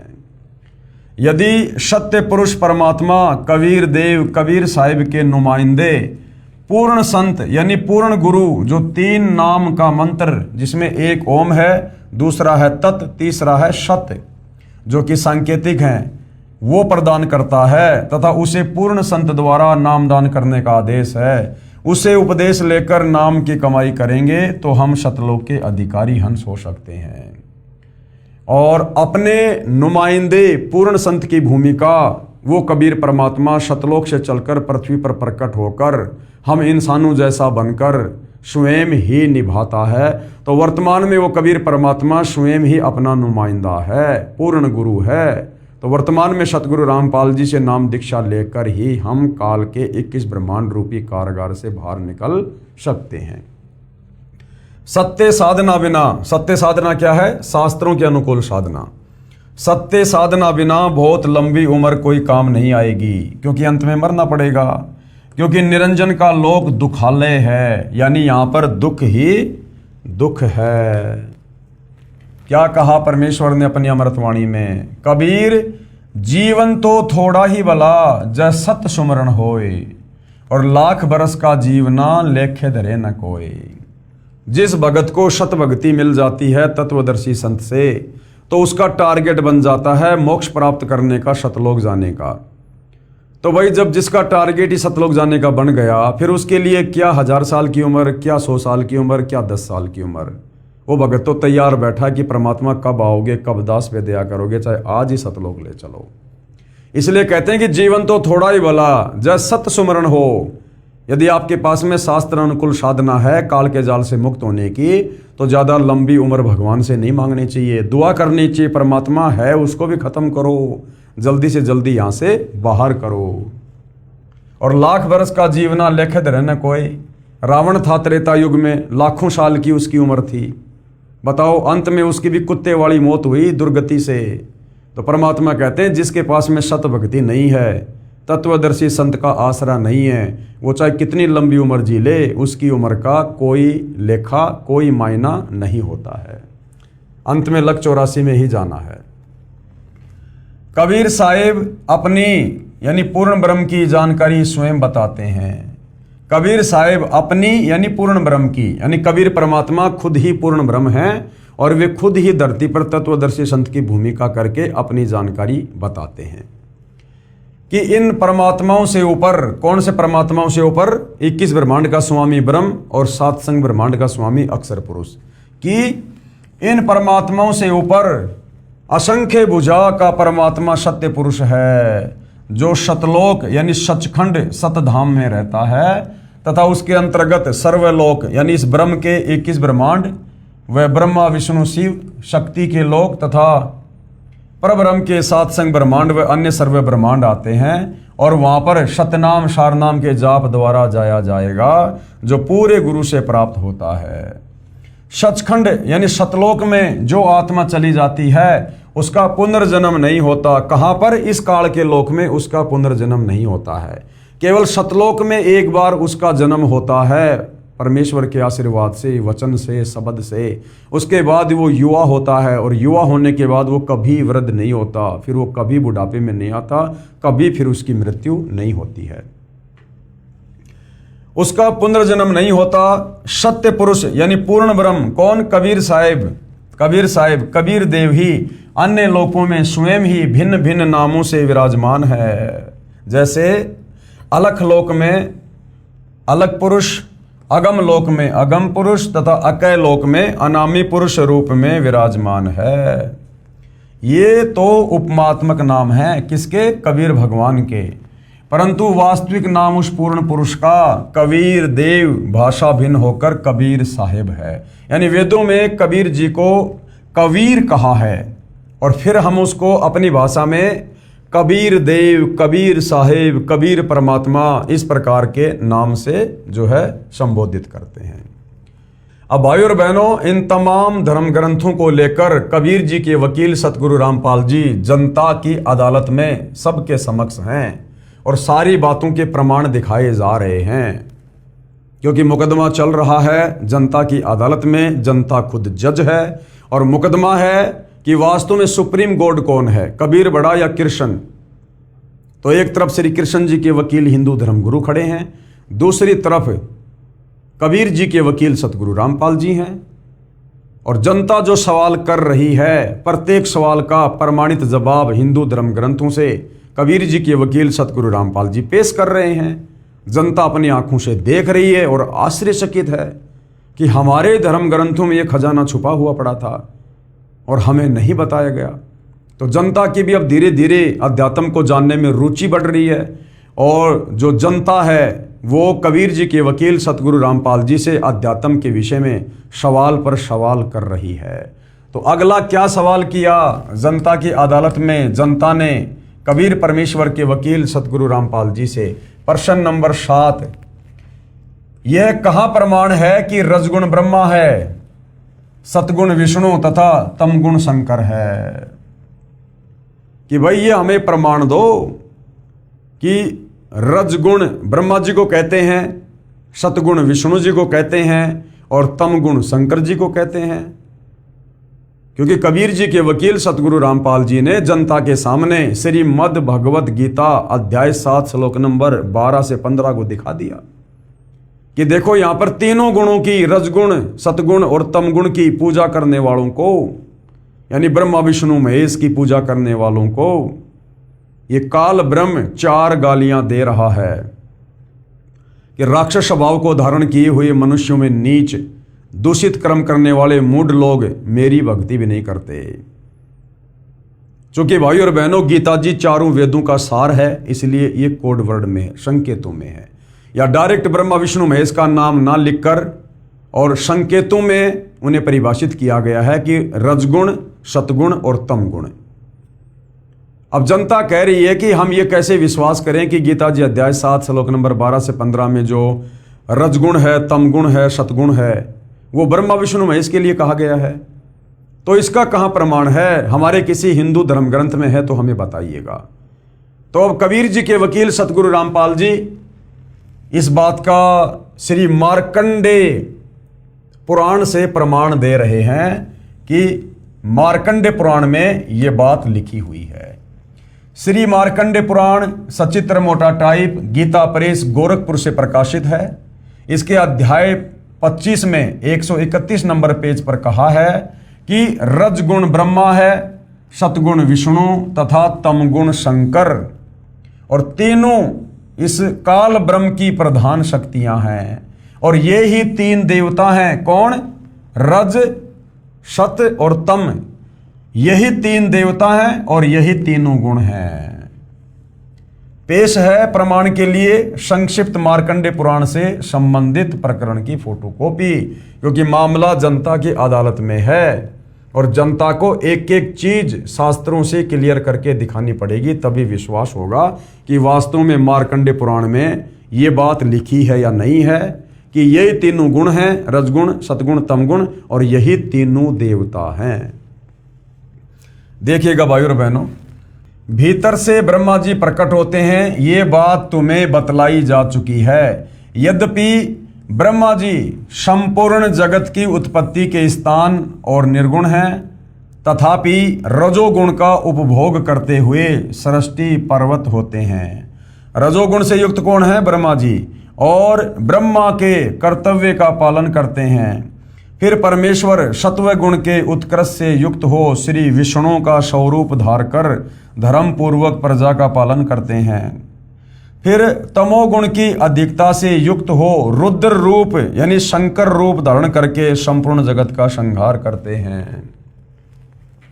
निश्चित सोते हैं। इस प्रकार सृष्टि, पालन और संहार इन तीनों कालों में तीनों गुणों से युक्त होकर भी वे परमेश्वर वास्तव में निर्गुण ही है। कौन? काल। क्योंकि इस काल ने, इस ब्रह्म ने अपने तीनों पुत्रों को एक एक गुण से युक्त कर रखा है और ये उनसे अलग 21वें ब्रह्मांड में ब्रह्मलोक में रहता है। इस तरह स्वयंभू परमात्मा की 3 अवस्थाएं हैं। ध्यान से देख लो। अब कौन सी 3 अवस्था है? आपको जूम करके दिखाया जा रहा है। रजोगुण प्रधान ब्रह्मा और तमोगुण प्रधान रुद्र यानी शंकर और सत्व गुण प्रधान विश्व पालक विष्णु है। यानी रजोगुण ब्रह्मा जी हैं और ये तमोगुण रुद्र यानी शंकर जी हैं और सत्व प्रधान यानी सतोगुण से युक्त कौन है? विष्णु है। और अब देखिएगा भाई और बहनों, साफ साफ लिखा हुआ है, ये ही 3 देवता हैं और ये ही 3 गुण हैं। ये ब्रह्मा विष्णु महेश ही तीनों देवता हैं और इन्हीं को 3 गुण कहा जाता है, रज, सत और तम, जो गीता अध्याय 7 श्लोक नंबर 12 से 15 में है। जिनकी पूजा करने के लिए ये काल ब्रह्म मना कर रहा है और ब्रह्मा विष्णु महेश की तीनों गुणों की पूजा करने वाले को 4 गालियां दे रहा है। तो ये श्री मार्कंडे पुराण से सतगुरु रामपाल जी ने जनता की अदालत में हिंदू समाज के सामने बिल्कुल क्लियर कर दिया है कि रजगुण ब्रह्मा जी हैं, सतगुण विष्णु जी है और तमगुण शंकर जी हैं। आगे देखिएगा, प्रमाण नंबर 2 श्री देवी महापुराण संस्कृत व हिंदी अनुवाद श्री वेंकटेश्वर प्रेस बंबई से प्रकाशित में 3रे स्कंद अध्याय 5 श्लोक 8 में लिखा है कि शंकर भगवान बोले, हे मात, यदि आप हम पर दयालु हैं तो मुझे तमोगुण, ब्रह्मा को रजोगुण तथा विष्णु को सतोगुण युक्त क्यों किया। इसका अन्य प्रमाण और दे रहे हैं जनता की अदालत में सतगुरु रामपाल जी कि अगर मार्कंडे पुराण से किसी को संतुष्टि ना हो तो श्री देवी महापुराण संस्कृत व हिंदी अनुवाद यानी संस्कृत और हिंदी अनुवाद दोनों साथ साथ हैं। और ये कहाँ से प्रकाशित है? श्री वेंकटेश्वर प्रेस बंबई से। इसमें 3रा स्कंद अध्याय 5 श्लोक 8 में लिखा है, शंकर जी अपनी माता दुर्गा की स्तुति कर रहे हैं कि हे मात, यदि आप हम पर दयालु हैं तो मुझे तमोगुणी क्यों बनाया, ब्रह्मा जी को रजोगुण से युक्त क्यों किया तथा विष्णु को सतोगुण से युक्त क्यों किया। ये देखिएगा, आपकी आंखों के सामने पेश है, ये प्रमाण पेश है। प्रमाण के लिए श्री देवी महापुराण 3रा स्कंद के अध्याय 5 से संबंधित प्रकरण की फोटोकॉपी। और सब कुछ क्लियर किया गया है, सब कुछ बताया गया है, सब कुछ समझाया गया है। इसमें झूठ का कोई नामो निशान नहीं है। ये सदग्रंथ जो हिंदू धर्म के हैं, ये प्रमाणित हैं, आप भाई बहनों की आंखों के सामने हैं। साफ साफ लिखा हुआ यहां पर देखिएगा। श्री शंकर जी अपनी माता दुर्गा की स्तुति कर रहे हैं और क्या कह रहे हैं, हे मात, यदि हमारे ऊपर सदा आप दया युक्त हो तो हमको तमोगुण में किस प्रकार प्रदान किया, यानी मुझ शंकर को तमोगुण से युक्त क्यों कर दिया। ब्रह्मा रजोगुण और हरि यानी विष्णु सत्वगुण क्यों बना दिया। बीच में फिर ये संस्कृत आ गई, यहां से फिर हिंदी शुरू हो जाती है। देखिएगा, ये इसकी संस्कृत है। यदि दया धर्मना न सदा अंबिके कथ मह विहित तमोगुण, यानी मुझे तमोगुण क्यों बना दिया। और कमल से यानी कमल के फूल के ऊपर प्रकट ब्रह्मा जी को रजोगुण संभव शोभित है, रजोगुण क्यों बना दिया। और किमो शतोगुण हरि और विष्णु जी को शतोगुण से युक्त क्यों कर दिया। ये श्री शंकर जी अपनी माता दुर्गा की स्तुति करते हुए कह रहे हैं, जो प्रमाण आप जियों की आंखों के सामने है। ये देखिएगा, हे मात, यदि आपकी विषममति नहीं है तो ये जगत अनेक प्रकाश का क्यों किया, राजा मंत्री भूपति दास जन तथा धनी निर्धन युक्त क्यों किया। तुम्हारे तीनों गुण सर्जन पालन संहार में स्थित हैं, उन्हीं से आपने हरिहर और ब्रह्मा जी को जगत के कारण रूप निर्माण किया। मैंने विष्णु और ब्रह्मा जी ने विमान में स्थित हुए तुमको जाना, मार्ग में स्थिर हुए हमने अनेक लोग देखे, कहो वह किसके किए हैं, क्या नवीन है। तो भाइयों और बहनों, यहाँ पर आप अपनी आंखों से देख पा रहे हैं, यानी जो क्लियर जनता की अदालत में कबीर जी के वकील सतगुरु रामपाल जी ने करना था वो ये था कि गीता अध्याय 7 श्लोक नंबर 12 से 15 में जो 3 गुण हैं, सत रज और तम, वो क्या हैं, तो क्लियर कर दिया है हिंदू धर्मशास्त्रों से कि रज गुण श्री ब्रह्मा जी को कहते हैं, सतगुण श्री विष्णु जी को कहते हैं और तम गुण श्री शंकर जी को कहते हैं। इस देवी पुराण की फोटोकॉपी में स्पष्ट है कि श्री शिव जी ने अपनी माता देवी दुर्गा से दुखी मन से कहा है कि हे मात, यदि आप हम पर दयालु हैं, यदि आप हमारे से विशेष प्यार करती हैं, प्रेम करती हैं, तो मेरे को तमगुण युक्त क्यों उत्पन्न किया, मेरे को तमोगुण से युक्त क्यों कर दिया, मुझे इतना गुस्सा, इतना गुस्सेल क्यों बना दिया। विष्णु को शतोगुण तथा ब्रह्मा को रजोगुण युक्त क्यों उत्पन्न किया। ये भाव व्यक्त करने का अर्थ ये है कि ये तीनों भी समझते हैं कि यहाँ सब जीव दुखी हैं। इनकी उत्पत्ति का ब्रह्मा का रजगुण कारण है, जिससे प्रभावित होकर परवश हुए नर मादा मिलन करते हैं। यानी इस काल का जो 21 ब्रह्मांड है और उसमें एक ब्रह्मांड में इसने जो ये सृष्टि अपनी चला रखी है, तो यहाँ पर श्री ब्रह्मा जी से निकल रहे रजोगुण के प्रभाव से नर और मादा, यानी चाहे इंसान हो, चाहे देवी देवता हो, चाहे 184 योनियों के जीव जंतु हो, सब के सब श्री ब्रह्मा जी से निकल रहे रजोगुण के प्रभाव से प्रभावित होकर, यानी विषय वासनाओं से ग्रस्त होकर जबरदस्ती संतान उत्पत्ति करते हैं। बाई फोर्स ये काल करवाता है, जिससे प्रभावित होकर परवश हुए नर मादा मिलन करते हैं और जीव उत्पन्न होते हैं। ऋषियों ने कामदेव से बचने के लिए, यानी रजोगुण से बचने के लिए घोर तप किए, एकांतवास किया, क्योंकि ये जो रजोगुण है भाइयों और बहनों, ये भक्ति में बहुत ज्यादा बाधक है।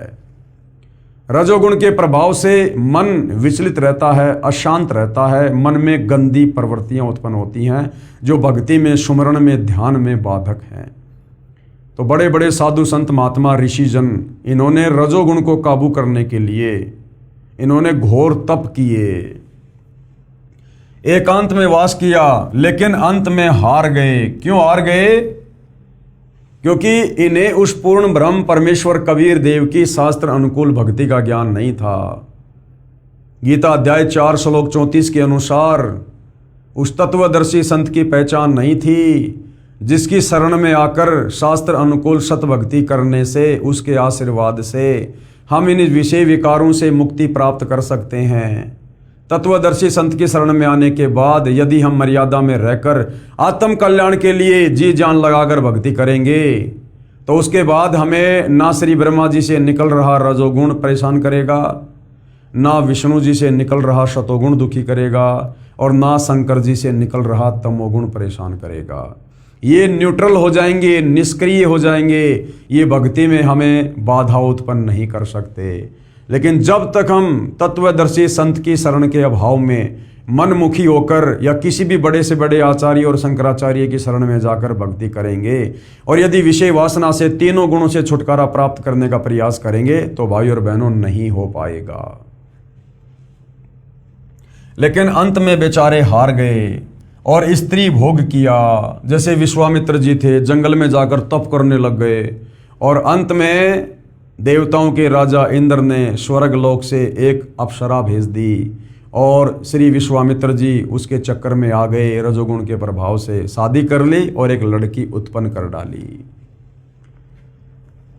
विष्णु जी के सतगुण के प्रभाव से एक दूसरे में मोह ममता उत्पन्न होता है। जैसे द्रोणाचार्य को पता चला कि उनका पुत्र अश्वत्थामा युद्ध में मर गया, तो वह पुत्र मोह के कारण हथियार भी नहीं उठा सका, इतना बेहाल हो गया कि युद्ध नहीं कर सका। कितना बलवान निपुण योद्धा धनुषधारी था, बिल्कुल टूट गया। जब श्रवण को राजा दशरथ का तीर लगा और वह मर गया, श्रवण भगत के माता पिता को पता चला तो रो रो कर तड़प तड़प कर प्राण त्याग दिए तथा राजा दशरथ को श्राप भी दे दिया कि तुम भी हमारी तरह पुत्र के वियोग में मरोगे। ऐसा ही हुआ। यानी ये सब कुछ जो हो रहा है, ये इस काल के प्रभाव से, जो ब्रह्मा विष्णु महेश तीन गुणों से युक्त हैं, रजगुण सतगुण तमगुण, इन तीनों गुणों के प्रभाव से तीनों लोकों में हो रहा है। सभी जीव इन तीनों गुणों के परवश हैं, अधीन है। जब श्री रामचंद्र पुत्र दशरथ वनवास में जाने लगे तो दशरथ राजा पुत्र मोह के कारण पुत्र को देखने के लिए महल पर चढ़ गया। कुछ दूर रामचंद्र चला गया तो महल के ऊपर बने चौबारे के ऊपर चढ़कर देखने लगा। फिर चौबारे की 3 फुट ऊंची मंडेर पर चढ़ गया, पैर फिसल कर गिर गया, गिरते ही मर गया। ये सतगुण विष्णु से स्थिति होती है, यानी एक दूसरे से मोह बनाकर काल के जाल में फंसे रहे। शिव जी के तमगुण से क्रोधवश जीव झगड़ा करके और ये कत्ल कर देता है। राजा लोग आपस में लड़ मरते हैं, हजारों सैनिक मारे जाते हैं। इस प्रकार संहार का कार्य श्री शिव जी तमगुण से होता है। ये सब काल ब्रह्म करवा रहा है। मुखिया कौन है? ये काल ब्रह्म। निमित्त कौन बने हैं? दुर्गा और ब्रह्मा विष्णु महेश। और फंस कौन रहे हैं? 3 लोक के हम सभी प्राणी। इसलिए शिवजी ने दुखी मन से अपनी माता देवी दुर्गा से प्रश्न किया था। काल ब्रह्म ने देवी जी को सख्त हिदायत दे रखी है। इस काल ने, ज्योति निरंजन ने देवी दुर्गा को सख्त हिदायत दे रखी है। क्या? कि मेरा व मेरे षड्यंत्र का भेद किसी को नहीं बताएगी, कि मैं काल हूं और रोजाना 1 लाख मानव शरीरधारी आत्माओं का आहार करता हूं और मैं किसी को भी दर्शन नहीं देता हूं, और अपने तीनों पुत्र ब्रह्मा विष्णु महेश के माध्यम से उनको एक एक गुण से युक्त करके मैं अपने भोजन की व्यवस्था करता हूं। दुर्गा को काल ने सख्त हिदायत दे रखी है, मेरा ये भेद किसी को नहीं बताएगी। तो डर के मारे ये दुर्गा अपने तीनों पुत्र ब्रह्मा विष्णु महेश को भी सच्चाई नहीं बताती है। अपने तीनों पुत्रों को भी नहीं बताना है। यदि पता चल गया तो जब सत्य पुरुष का भेजा संत आएगा तो सब उसकी शरण में जाकर सत्य साधना करके मेरे लोक से चले जाएंगे। और मेरी भूख कैसे शांत होगी?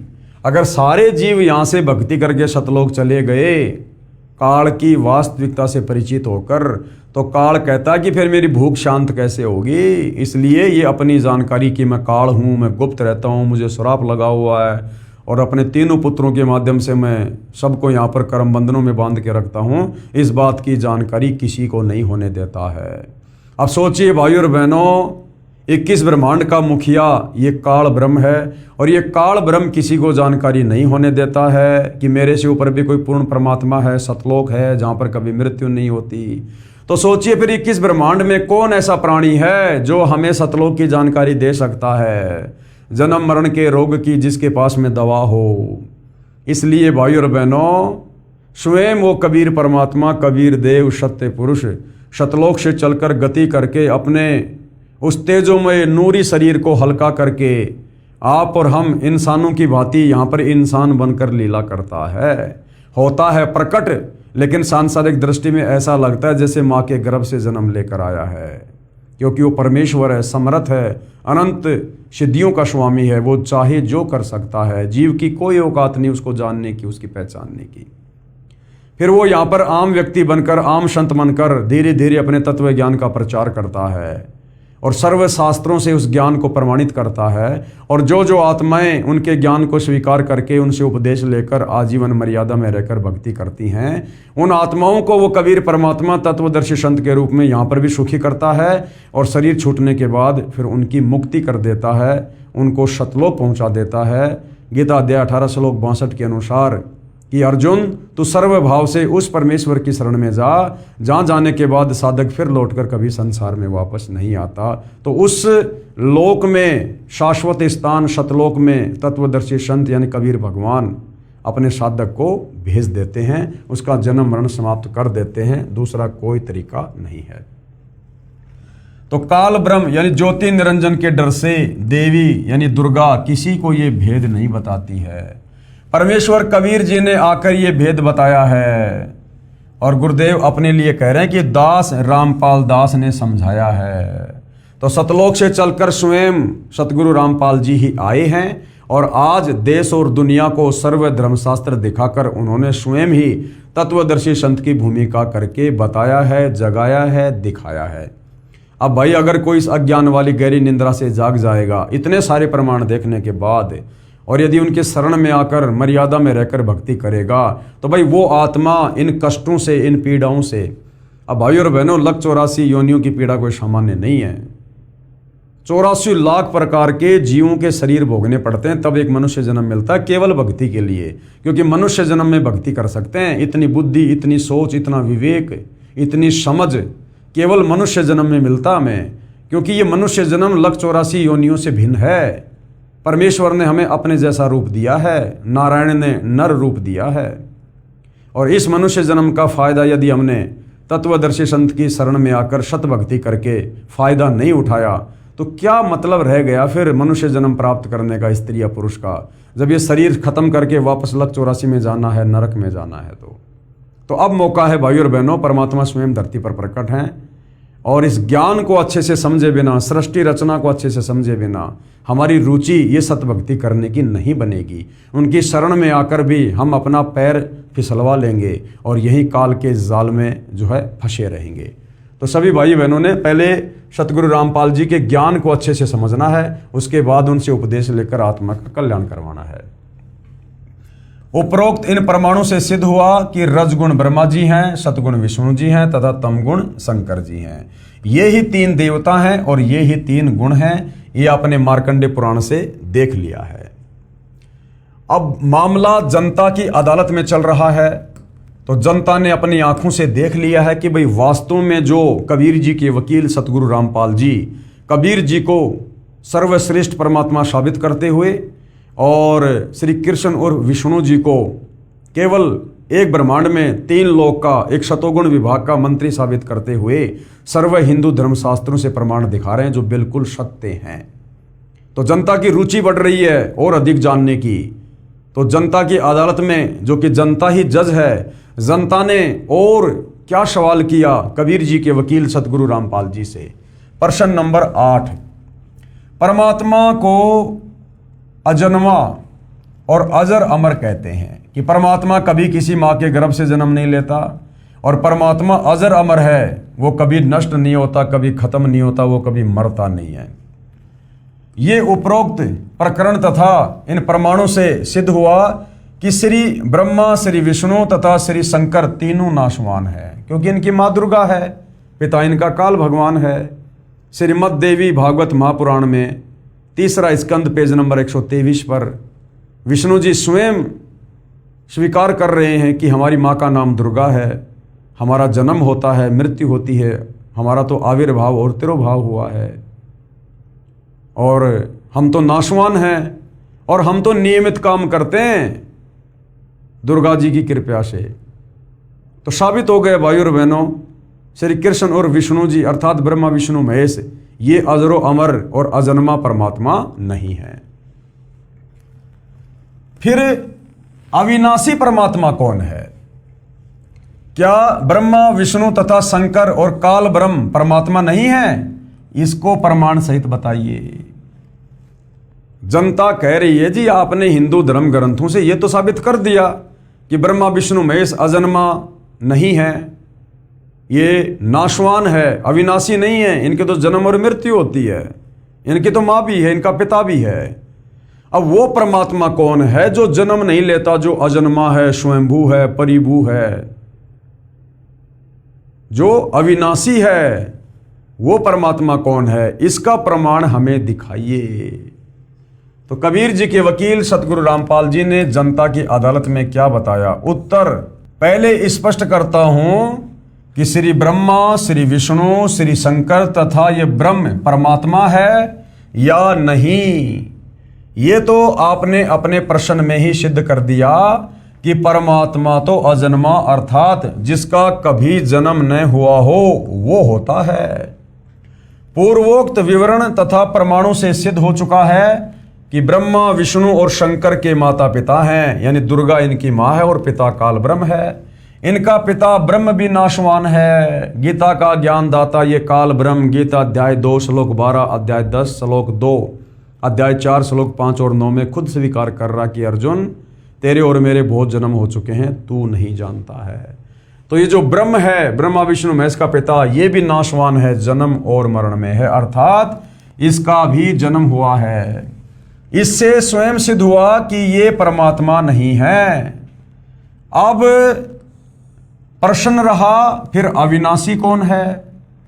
इसके उत्तर में श्रीमद् भगवद गीता से ही प्रमाणित करते हैं कि वो अविनाशी परमात्मा कौन है। कि अविनाशी परमात्मा गीता ज्ञान देने वाले ब्रह्म यानी काल से अन्य है। श्रीमद् भगवद गीता अध्याय 2 श्लोक 12, गीता अध्याय 4 श्लोक 5, गीता अध्याय 10 श्लोक 2 में गीता ज्ञानदाता ने यानी इस काल ब्रह्म ने अपनी स्थिति स्पष्ट कर दी कि मेरी उत्पत्ति हुई है, मैं जन्मता और मरता हूं। अर्जुन, मेरे और तेरे बहुत जन्म हो चुके हैं, मैं भी नाशवान हूं। गीता अध्याय 2 श्लोक 17 में फिर क्या कहा कि अविनाशी तो उसको जान जिसको मारने में कोई भी सक्षम नहीं है। कि अर्जुन, तेरे और मेरे तो जन्म होते हैं। गीता अध्याय 2 श्लोक 17 में फिर कहा कि अविनाशी यानी जिसको मारने में कोई सक्षम नहीं है। अविनाशी तो उसको जान जिसको मारने में कोई सक्षम नहीं, अर्थात गीता ज्ञानदाता ब्रह्म अपने से अन्य किसी और परमात्मा को अविनाशी परमात्मा कह रहा है। गीता अध्याय 2 श्लोक 17 में कहा है कि अविनाशी तो उसको जान जिसको मारने में कोई सक्षम नहीं। और जिस परमात्मा ने यानी अपने से अन्य परमात्मा के विषय में बात कर रहा है गीता ज्ञानदाता काल ब्रह्म, और जिस परमात्मा ने सर्व की रचना की यानी सारी सृष्टि की रचना की, काल के 21 ब्रह्मांडों की रचना की, अक्षर पुरुष के 7 संग ब्रह्मांडों की रचना की, ऊपर के 4 अविनाशी लोकों की रचना की, सर्व आत्माओं की उत्पत्ति की, अविनाशी परमात्मा का यह प्रथम प्रमाण हुआ। अब आगे देखिए सबूत नंबर 2 कि गीता ज्ञानदाता से अन्य वो अविनाशी परमात्मा कौन है जिसकी शरण में जाने से जीव पूर्णतया मुक्त हो जाता है। श्रीमद् भगवद गीता अध्याय 15 श्लोक 16 और 17 में 3 पुरुष यानी भगवान कहे हैं। गीता अध्याय 15 श्लोक 16 में कहा है कि इस लोक में 2 पुरुष यानी 2 भगवान प्रसिद्ध हैं, क्षर पुरुष तथा अक्षर पुरुष। क्षर पुरुष ये 21 ब्रह्मांड का स्वामी काल है और अक्षर पुरुष ये 7 संग ब्रह्मांड का स्वामी अक्षर पुरुष है यानी परब्रह्म है।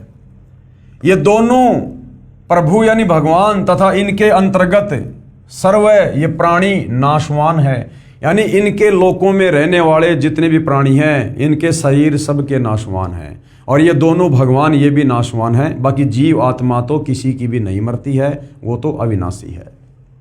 आत्मा तो सबकी अमर है।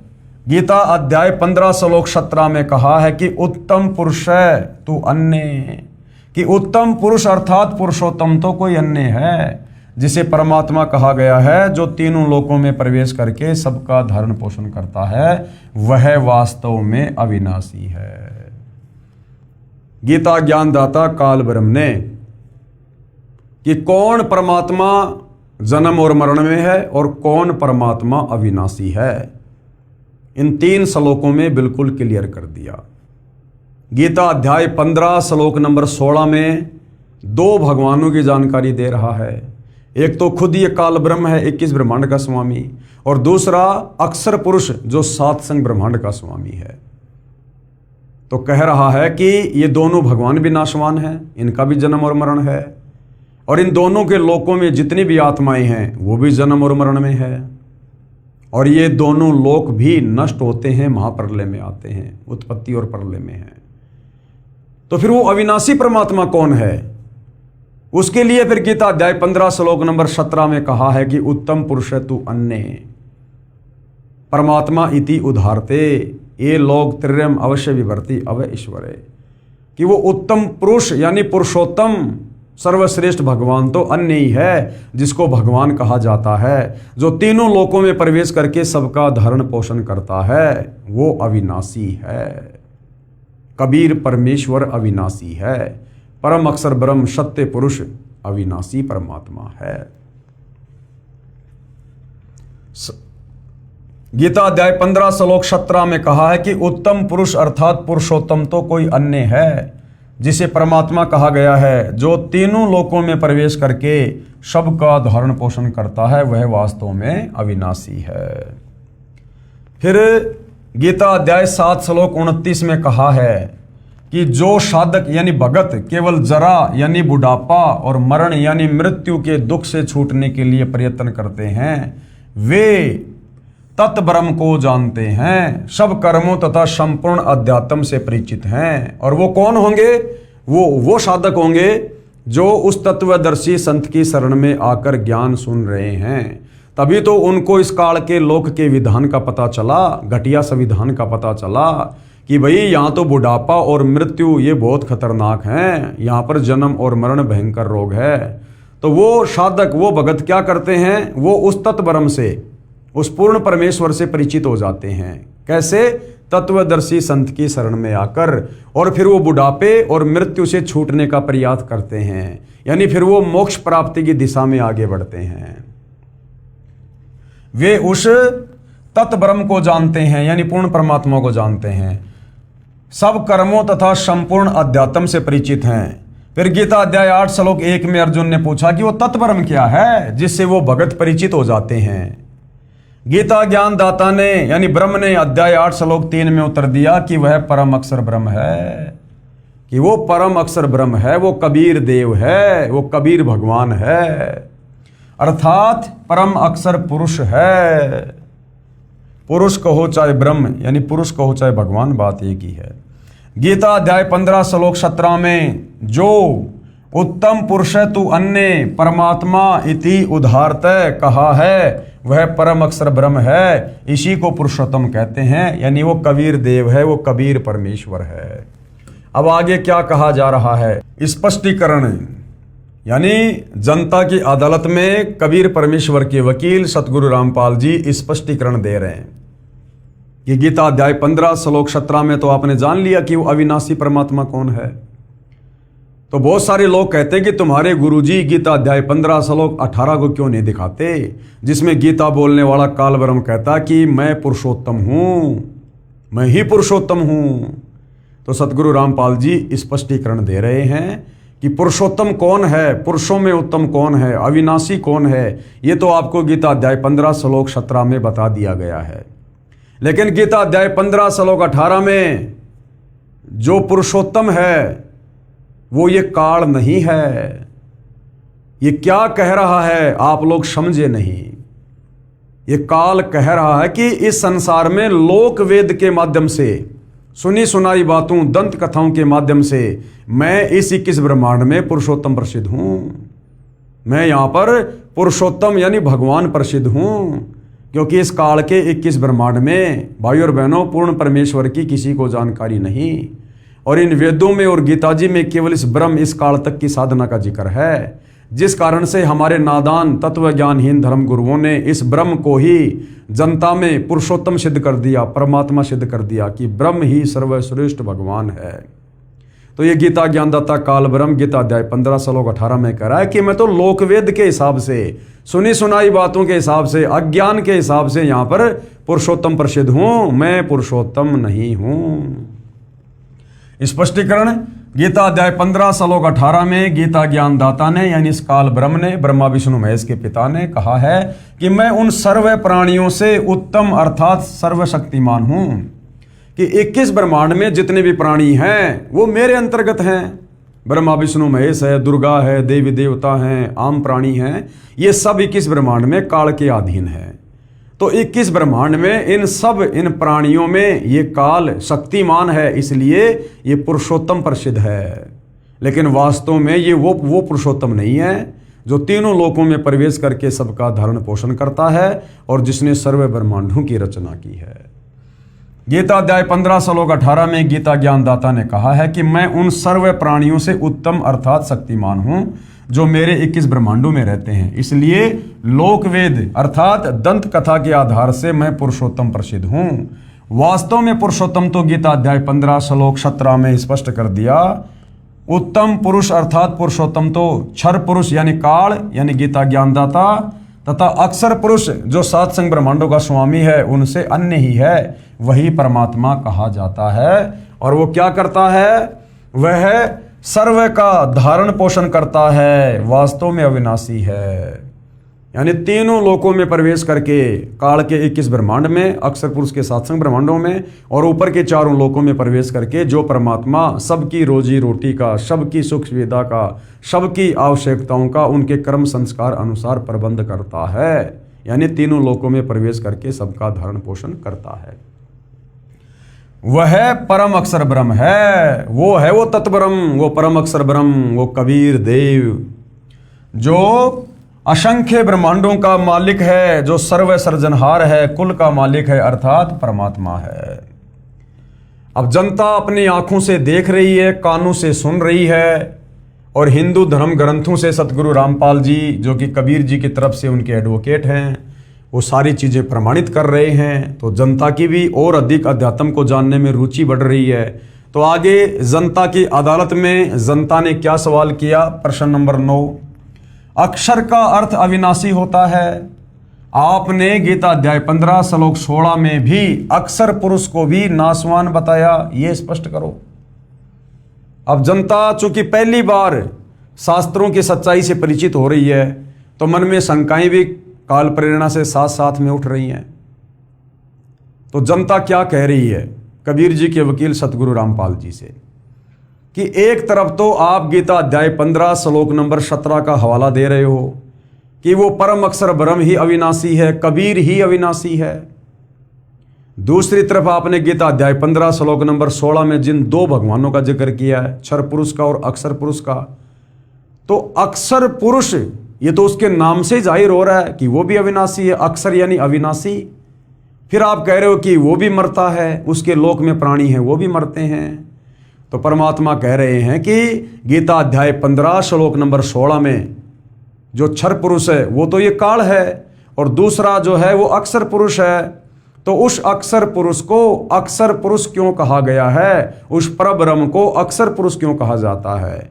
इसलिए कहा जाता है कि उसकी उम्र इस काल की तुलना में बहुत लंबी है, बहुत ज्यादा है, परंतु मरता अंत में वो भी है। अगर वही अक्षर पुरुष होता, वो परब्रह्म, अगर वो अविनाशी होता तो फिर गीता अध्याय 15 श्लोक नंबर 17 में ये कहने की जरूरत नहीं थी कि उत्तम पुरुष तु अन्य परमात्मा इति उदारते, यानी वास्तव में पुरुषोत्तम तो कोई और ही है, अविनाशी तो कोई और ही है। इसका मतलब गीता अध्याय 15 श्लोक 16 वाला जो अक्षर पुरुष है वो वास्तव में अविनाशी नहीं है। इस काल ब्रह्म की तुलना में उसकी उम्र ज्यादा होने के कारण उसको अविनाशी कहा गया है। और फिर उदाहरण दिया गुरुदेव ने कि जिस प्रकार ये जो गीता अध्याय 15 में दो भगवान हैं, क्षर पुरुष काल ब्रह्म, तो क्षर पुरुष को तो समझो चीनी मिट्टी का कप, अगर हाथ से छूट जाए तो टूट के फूट जाएगा। और अक्षर पुरुष वो भी नाशवान है, उसको समझो कोई लोहे का कोई कप, स्टील का कोई कप, और उसको यदि नीचे गिरा दिया जाए तो टूटता नहीं, फूटता नहीं, लेकिन अंत में स्टील को भी जंग लगता है और वो खत्म होता है चाहे समय कितना ही लगे। तो अक्षर पुरुष की हालत उस स्टील के बर्तन की तरह है जो उम्र बहुत ज्यादा है लेकिन एक समय आने पर वो भी नष्ट होगा। और जो उत्तम पुरुष है, जो वास्तव में अविनाशी है, परम अक्षर ब्रह्म, जिसका जिक्र गीता अध्याय 15 श्लोक 17 में है कि उत्तम पुरुष तु अन्य परमात्मा इति उदारते, उसे समझो सोना, गोल्ड कभी नष्ट होने वाली धातु नहीं है। तो वास्तव में जो अविनाशी परमात्मा है वो कबीर भगवान है, परम अक्षर ब्रह्म है। तो क्या सवाल किया जनता ने? प्रश्न नंबर 9, अक्षर का अर्थ अविनाशी होता है। आपने गीता अध्याय 15 श्लोक 16 में भी अक्षर पुरुष को भी अविनाशी यानी नाशवान बताया है। यह स्पष्ट कीजिएगा। तो क्या कह रहे हैं पूज्य गुरुदेव भगवान? उत्तर, यह सत्य है कि अक्षर का अर्थ अविनाशी होता है, परंतु इस प्रकरणवश अर्थ अन्य भी होता है। गीता अध्याय 15 श्लोक 16 में कहा है कि क्षर और अक्षर ये दो पुरुष यानी ये प्रभु इस लोक में हैं, ये दोनों नाशवान है तथा इनके अंतर्गत जितने भी जीव हैं वे भी नाशवान है। आत्मा किसी की भी नहीं मरती है, ना काल की आत्मा मरती है, ना अक्षर पुरुष की मरती है, ना आप और मेरी, ना गधे और कुत्ते की, क्योंकि आत्मा तो परमेश्वर का अंश है। आत्मा कभी नहीं मरती, ये शरीर धारण करती रहती है।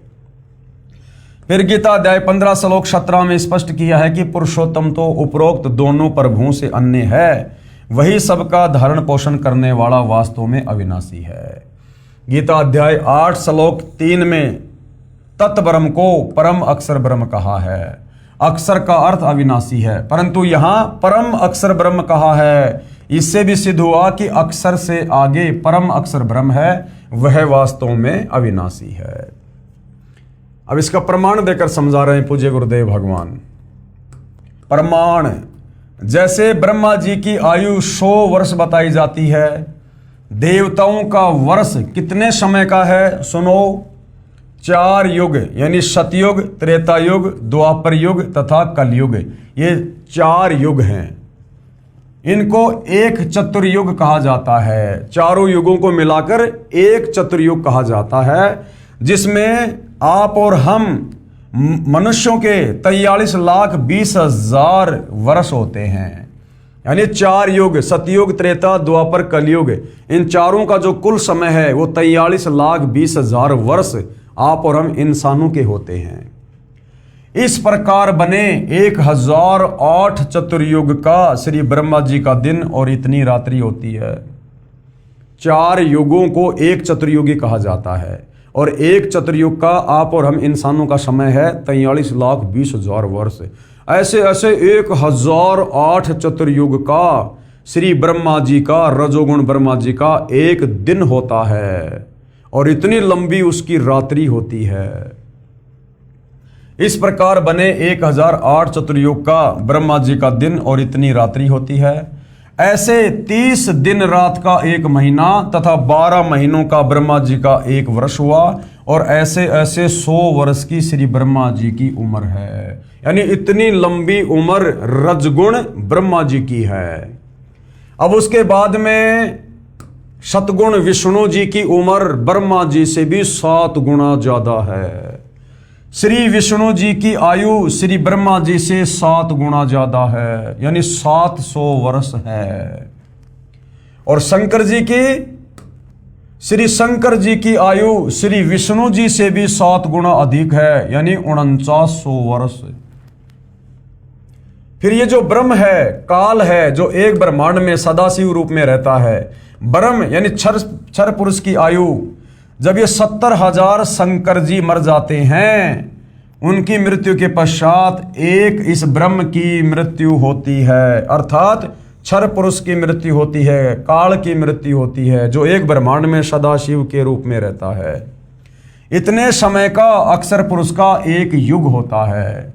जब ये काल मरता है, उस समय अक्षर पुरुष का केवल एक युग होता है, एक युग। और ऐसे ऐसे 1000 युग का अक्षर पुरुष का दिन, इतनी ही रात, फिर 30 दिन का एक महीना और 12 महीने का एक वर्ष, और ऐसे ऐसे 100 वर्ष की उम्र उस अक्षर पुरुष की है, परब्रह्म की है, जिसको गीता अध्याय 15 श्लोक 16 में अक्षर पुरुष कहा है। तो इतनी लंबी उम्र होने पर उसको अक्षर पुरुष की संज्ञा दी गई है, लेकिन मरेगा अंत में वो भी। अब देखिएगा क्या कह रहे हैं गुरुदेव भगवान। अक्षर पुरुष की उम्र, अक्षर पुरुष की आयु गीता अध्याय 8 श्लोक नंबर 17 में कहा है, सहस्त्र युग पर्यंतम अहम यत ब्रह्मणे विदु रात्रिम योग सहस्त्रांतम ते अहोरात्रा विद जना। अक्षर पुरुष की उम्र बताई है गीता अध्याय 8 श्लोक नंबर 17 में। अनुवाद आज तक सर्व अनुवादकर्ताओं ने उचित अनुवाद नहीं किया। सब ने ब्रह्मा का 1000 चतुर्युग लिखा है, यह गलत है। देखिएगा, पेश है गीता अध्याय 8 श्लोक 17 के अनुवाद की फोटोकॉपी, जो गीता प्रेस गोरखपुर से प्रकाशित है। सहस्त्र युग पर्यंतम अहम यत ब्रह्मणे विदु रात्रिम युग सहस्त्राम ते अहोरात्रि विद जना। और सामने इसका हिंदी में अनुवाद किया गया है, जो कि गलत है। यहां पर ये ब्रह्मणे है, इसका अर्थ इन्होंने कर दिया ब्रह्मा का। ब्रह्मा का जो एक दिन है उसको 1000 चतुर्युग तक की अवधि वाला, और रात्रि को भी 1000 चतुर्युग की अवधि वाली जो पुरुष तत्व से जानते हैं, वे योगीजन काल के तत्व को जानने वाले हैं। अब गुरुदेव भगवान क्या कह रहे हैं? इन अनुवादकर्ताओं की गलतियों को सार्वजनिक कर रहे हैं। मूल पाठ में यानी जो संस्कृत है उसमें सहस्त्र युग लिखा है, न कि सहस्त्र चतुर्युग। सहस्त्र चतुर्युग यानी 1000 चतुर्युग, ये श्री ब्रह्मा जी की उम्र के साथ में लगता है। लेकिन जो पर ब्रह्म है, अक्षर पुरुष है, उसकी उम्र के साथ में 1000 चतुर्युग नहीं लगता, बल्कि 1000 युग लगता है। कि जब ये काल मरता है एक, तो अक्षर पुरुष का एक युग होता है, और ऐसे ऐसे 1000 युग का अक्षर पुरुष का दिन और इतनी ही रात्रि होती है। मूल पाठ में सहस्त्र युग लिखा है, न कि सहस्त्र चतुर्युग। इसलिए गीता अध्याय 8 श्लोक 17 का अनुवाद ऐसे बनता है, अक्षर पुरुष का यानी उस पर ब्रह्म का, जिसको अध्याय 15 श्लोक 16 में जिसको अक्षर पुरुष कहा गया है, अक्षर पुरुष का जो दिन है वह सहस्त्र युग लिखा है यहां पर, ना कि सहस्त्र चतुर्युग। सहस्त्र युग यानी 1000 युग की अवधि वाला, और रात्रि को भी 1000 युग की अवधि वाली जो पुरुष जानते हैं, वे व्यक्ति दिन रात को जानने वाले हैं। भावार्थ, इस श्लोक में ब्रह्मा शब्द मूल पाठ में नहीं है, और न ही चतुर्युग शब्द मूल पाठ में है। इसमें ब्रह्मणे शब्द है। ब्रह्मणे शब्द यहां पर जो आप देख रहे हैं, ये ब्रह्मणे शब्द है इसमें, और मूल पाठ में देखिएगा ये ब्रह्मणे शब्द है यहां पर। लेकिन अनुवादकर्ताओं ने श्री ब्रह्मा जी को समझकर और इसका अनुवाद कर डाला, जबकि ये अक्षर पुरुष के लिए है, ये परब्रह्म के लिए है। भावार्थ, इस श्लोक में ब्रह्मा शब्द मूल पाठ में नहीं है, और न ही चतुर्युग शब्द मूल पाठ में है। इसमें ब्रह्मणे शब्द है, जिसका अर्थ है सच्चिदानंद घन ब्रह्म, अर्थात परम अक्षर ब्रह्म होता है। परंतु प्रकरण अनुसार ब्रह्मणे का अर्थ ब्रह्म से अन्य यानी परब्रह्म अक्षर ब्रह्म भी होता है। इसका प्रमाण देखिए, गीता अध्याय 17 श्लोक 23 में ब्रह्मणे का अर्थ सच्चिदानंद घनम ब्रह्म किया है। इन्हीं अनुवादकर्ताओं ने गीता अध्याय 17 श्लोक 23 में जो ब्रह्मणे शब्द है, ओम तत् सत इति निर्देश, और ब्रह्मणे त्रिविध समर्थे, तो ये जो ब्रह्मणे शब्द है इसका अर्थ इन्होंने सच्चिदानंद घन ब्रह्म किया है। गीता के अनुवादकर्ताओं ने, वह अनुवादकर्ताओं ने ठीक किया है। इस गीता अध्याय 8 श्लोक 17 में आयु का प्रकरण है, इसलिए यहां पर ब्रह्मणे का अर्थ अक्षर ब्रह्म बनता है, क्योंकि सच्चिदानंद घन ब्रह्म की तो कोई उम्र है ही नहीं। वे तो अजन्मा हैं, अविनाशी हैं, अजरो अमर हैं, उनकी कोई आयु कोई उम्र नहीं है। यहां अक्षर पुरुष की आयु की जानकारी दी है। अक्षर पुरुष का एक दिन उपरोक्त 1000 युग का होता है। 70,000 शंकर की मृत्यु के पश्चात एक क्षर पुरुष की मृत्यु होती है, यानी काल की मृत्यु होती है। वह समय एक युग अक्षर पुरुष का होता है। ऐसे बने हुए 1000 युग का अक्षर पुरुष का दिन तथा इतनी रात्रि होती है। ऐसे 30 दिन रात्रि का एक महीना तथा 12 महीनों का अक्षर पुरुष का एक वर्ष, तथा ऐसे 100 वर्ष की अक्षर पुरुष की उम्र है। इसके पश्चात इसकी भी मृत्यु होती है। इसकी अक्षर पुरुष की भी मृत्यु होती है। इसलिए गीता अध्याय 15 श्लोक 16 में क्षर पुरुष तथा अक्षर पुरुष दोनों नाशवान कहे हैं। गीता अध्याय 15 श्लोक 17 में जो वास्तव में अविनाशी परमात्मा कहा है, ये परमात्मा सर्व प्राणियों के नष्ट होने पर भी नाश में नहीं आता, अर्थात वो वास्तव में परम अक्षर ब्रह्म है, वो कबीर देव है। देखिएगा फोटोकॉपी पेश है गीता अध्याय 17 श्लोक 23 की फोटोकॉपी, जिसमें ब्रह्मणे का अर्थ सच्चिदानंद घन ब्रह्म किया है, जो बिल्कुल सही है। श्लोक क्या है? ओम तत् सत इति निर्देश ब्रह्मणे त्रिविध समर्थ और ब्राह्मणा तेन वेद्या च यज्ञा च विहिता पुरा। ओम तत् सत, ऐसे यह 3 प्रकार का सच्चिदानंद घन ब्रह्म का यानी कबीर परमात्मा का नाम कहा है। उसी से सृष्टि के आदि काल में ब्राह्मण और वेद तथा इत्यादि यज्ञ रचे गए। यानी इस सृष्टि की शुरुआत में यानी सतयुग में इसी सच्चिदानंद घन ब्रह्म की इन्हीं 3 मंत्रों के साथ में जो विद्वान पुरुष थे वो पूजा किया करते थे, भक्ति किया करते थे। प्रमाण गीता अध्याय 8 श्लोक 20 से 22 में स्पष्ट है कि वह परम अक्षर ब्रह्म सब प्राणियों के नष्ट होने पर भी कभी नष्ट नहीं होता। उदाहरण, जैसे सफेद मिट्टी के बने कप और प्लेट होते हैं, उनका ज्ञान है कि हाथ से छूटे और पक्के फर्श पर गिरे और टूटे, अर्थात नाशवान। ये क्षर पुरुष समझो, काल समझो, ये मिट्टी के बर्तन की तरह। ये स्थिति तो क्षर पुरुष की जानो, इस काल ब्रह्म की, ब्रह्मा विष्णु महेश के पिता की जानो। और दूसरा उदाहरण समझो, दूसरा जो कप और प्लेट है वो स्टील का, इस्पात का बना हो, वे बहुत समय उपरांत जंग लगकर नष्ट होते हैं, शीघ्र नहीं टूटते, वे नष्ट नहीं होते। मिट्टी के बने कप और प्लेट की तुलना में यानी काल ब्रह्म की तुलना में स्टील के कप प्लेट चिर स्थायी हैं, यानी अक्षर पुरुष काफी लंबी उम्र रखता है इस क्षर पुरुष काल ब्रह्म की तुलना में। इसलिए ये अविनाशी प्रतीत होते हैं, परंतु है नाशवान। इसी प्रकार स्थिति अक्षर पुरुष की जानो, यानी ये जो परब्रह्म है, अक्षर पुरुष है, ये उस लोहे के बर्तन की तरह है, इस्पात के बर्तन की तरह है, जो हाथ से छूट जाए तो जल्दी से टूटता नहीं, लेकिन अंत में जंग लगकर वो भी नष्ट होता है, लोहा भी नष्ट हो जाता है, मिट्टी में मिल जाता है। और तीसरा जो परम अक्षर ब्रह्म है, जो कबीर देव हैं, तीसरे कप प्लेट सोने के बने हों, वे कभी नष्ट नहीं होते, उनको जंग नहीं लगता। ये स्थिति परम अक्षर ब्रह्म की जानो, यानी कबीर भगवान की जानो, ये वास्तव में अविनाशी है। इसलिए प्रकरणवश अक्षर का अर्थ नाशवान भी होता है, वास्तव में अक्षर का अर्थ अविनाशी होता है। उदाहरण के लिए गीता अध्याय 8 श्लोक 11 में मूल पाठ में यत अक्षरम वेद विदह वदंती विशंति यत यते वितरागा यत इच्छन्तः ब्रह्मचर्यम चरंती तत् ते पदम संग्रहण प्रवक्षे। और क्या अनुवाद किया है पूज्य गुरुदेव भगवान ने?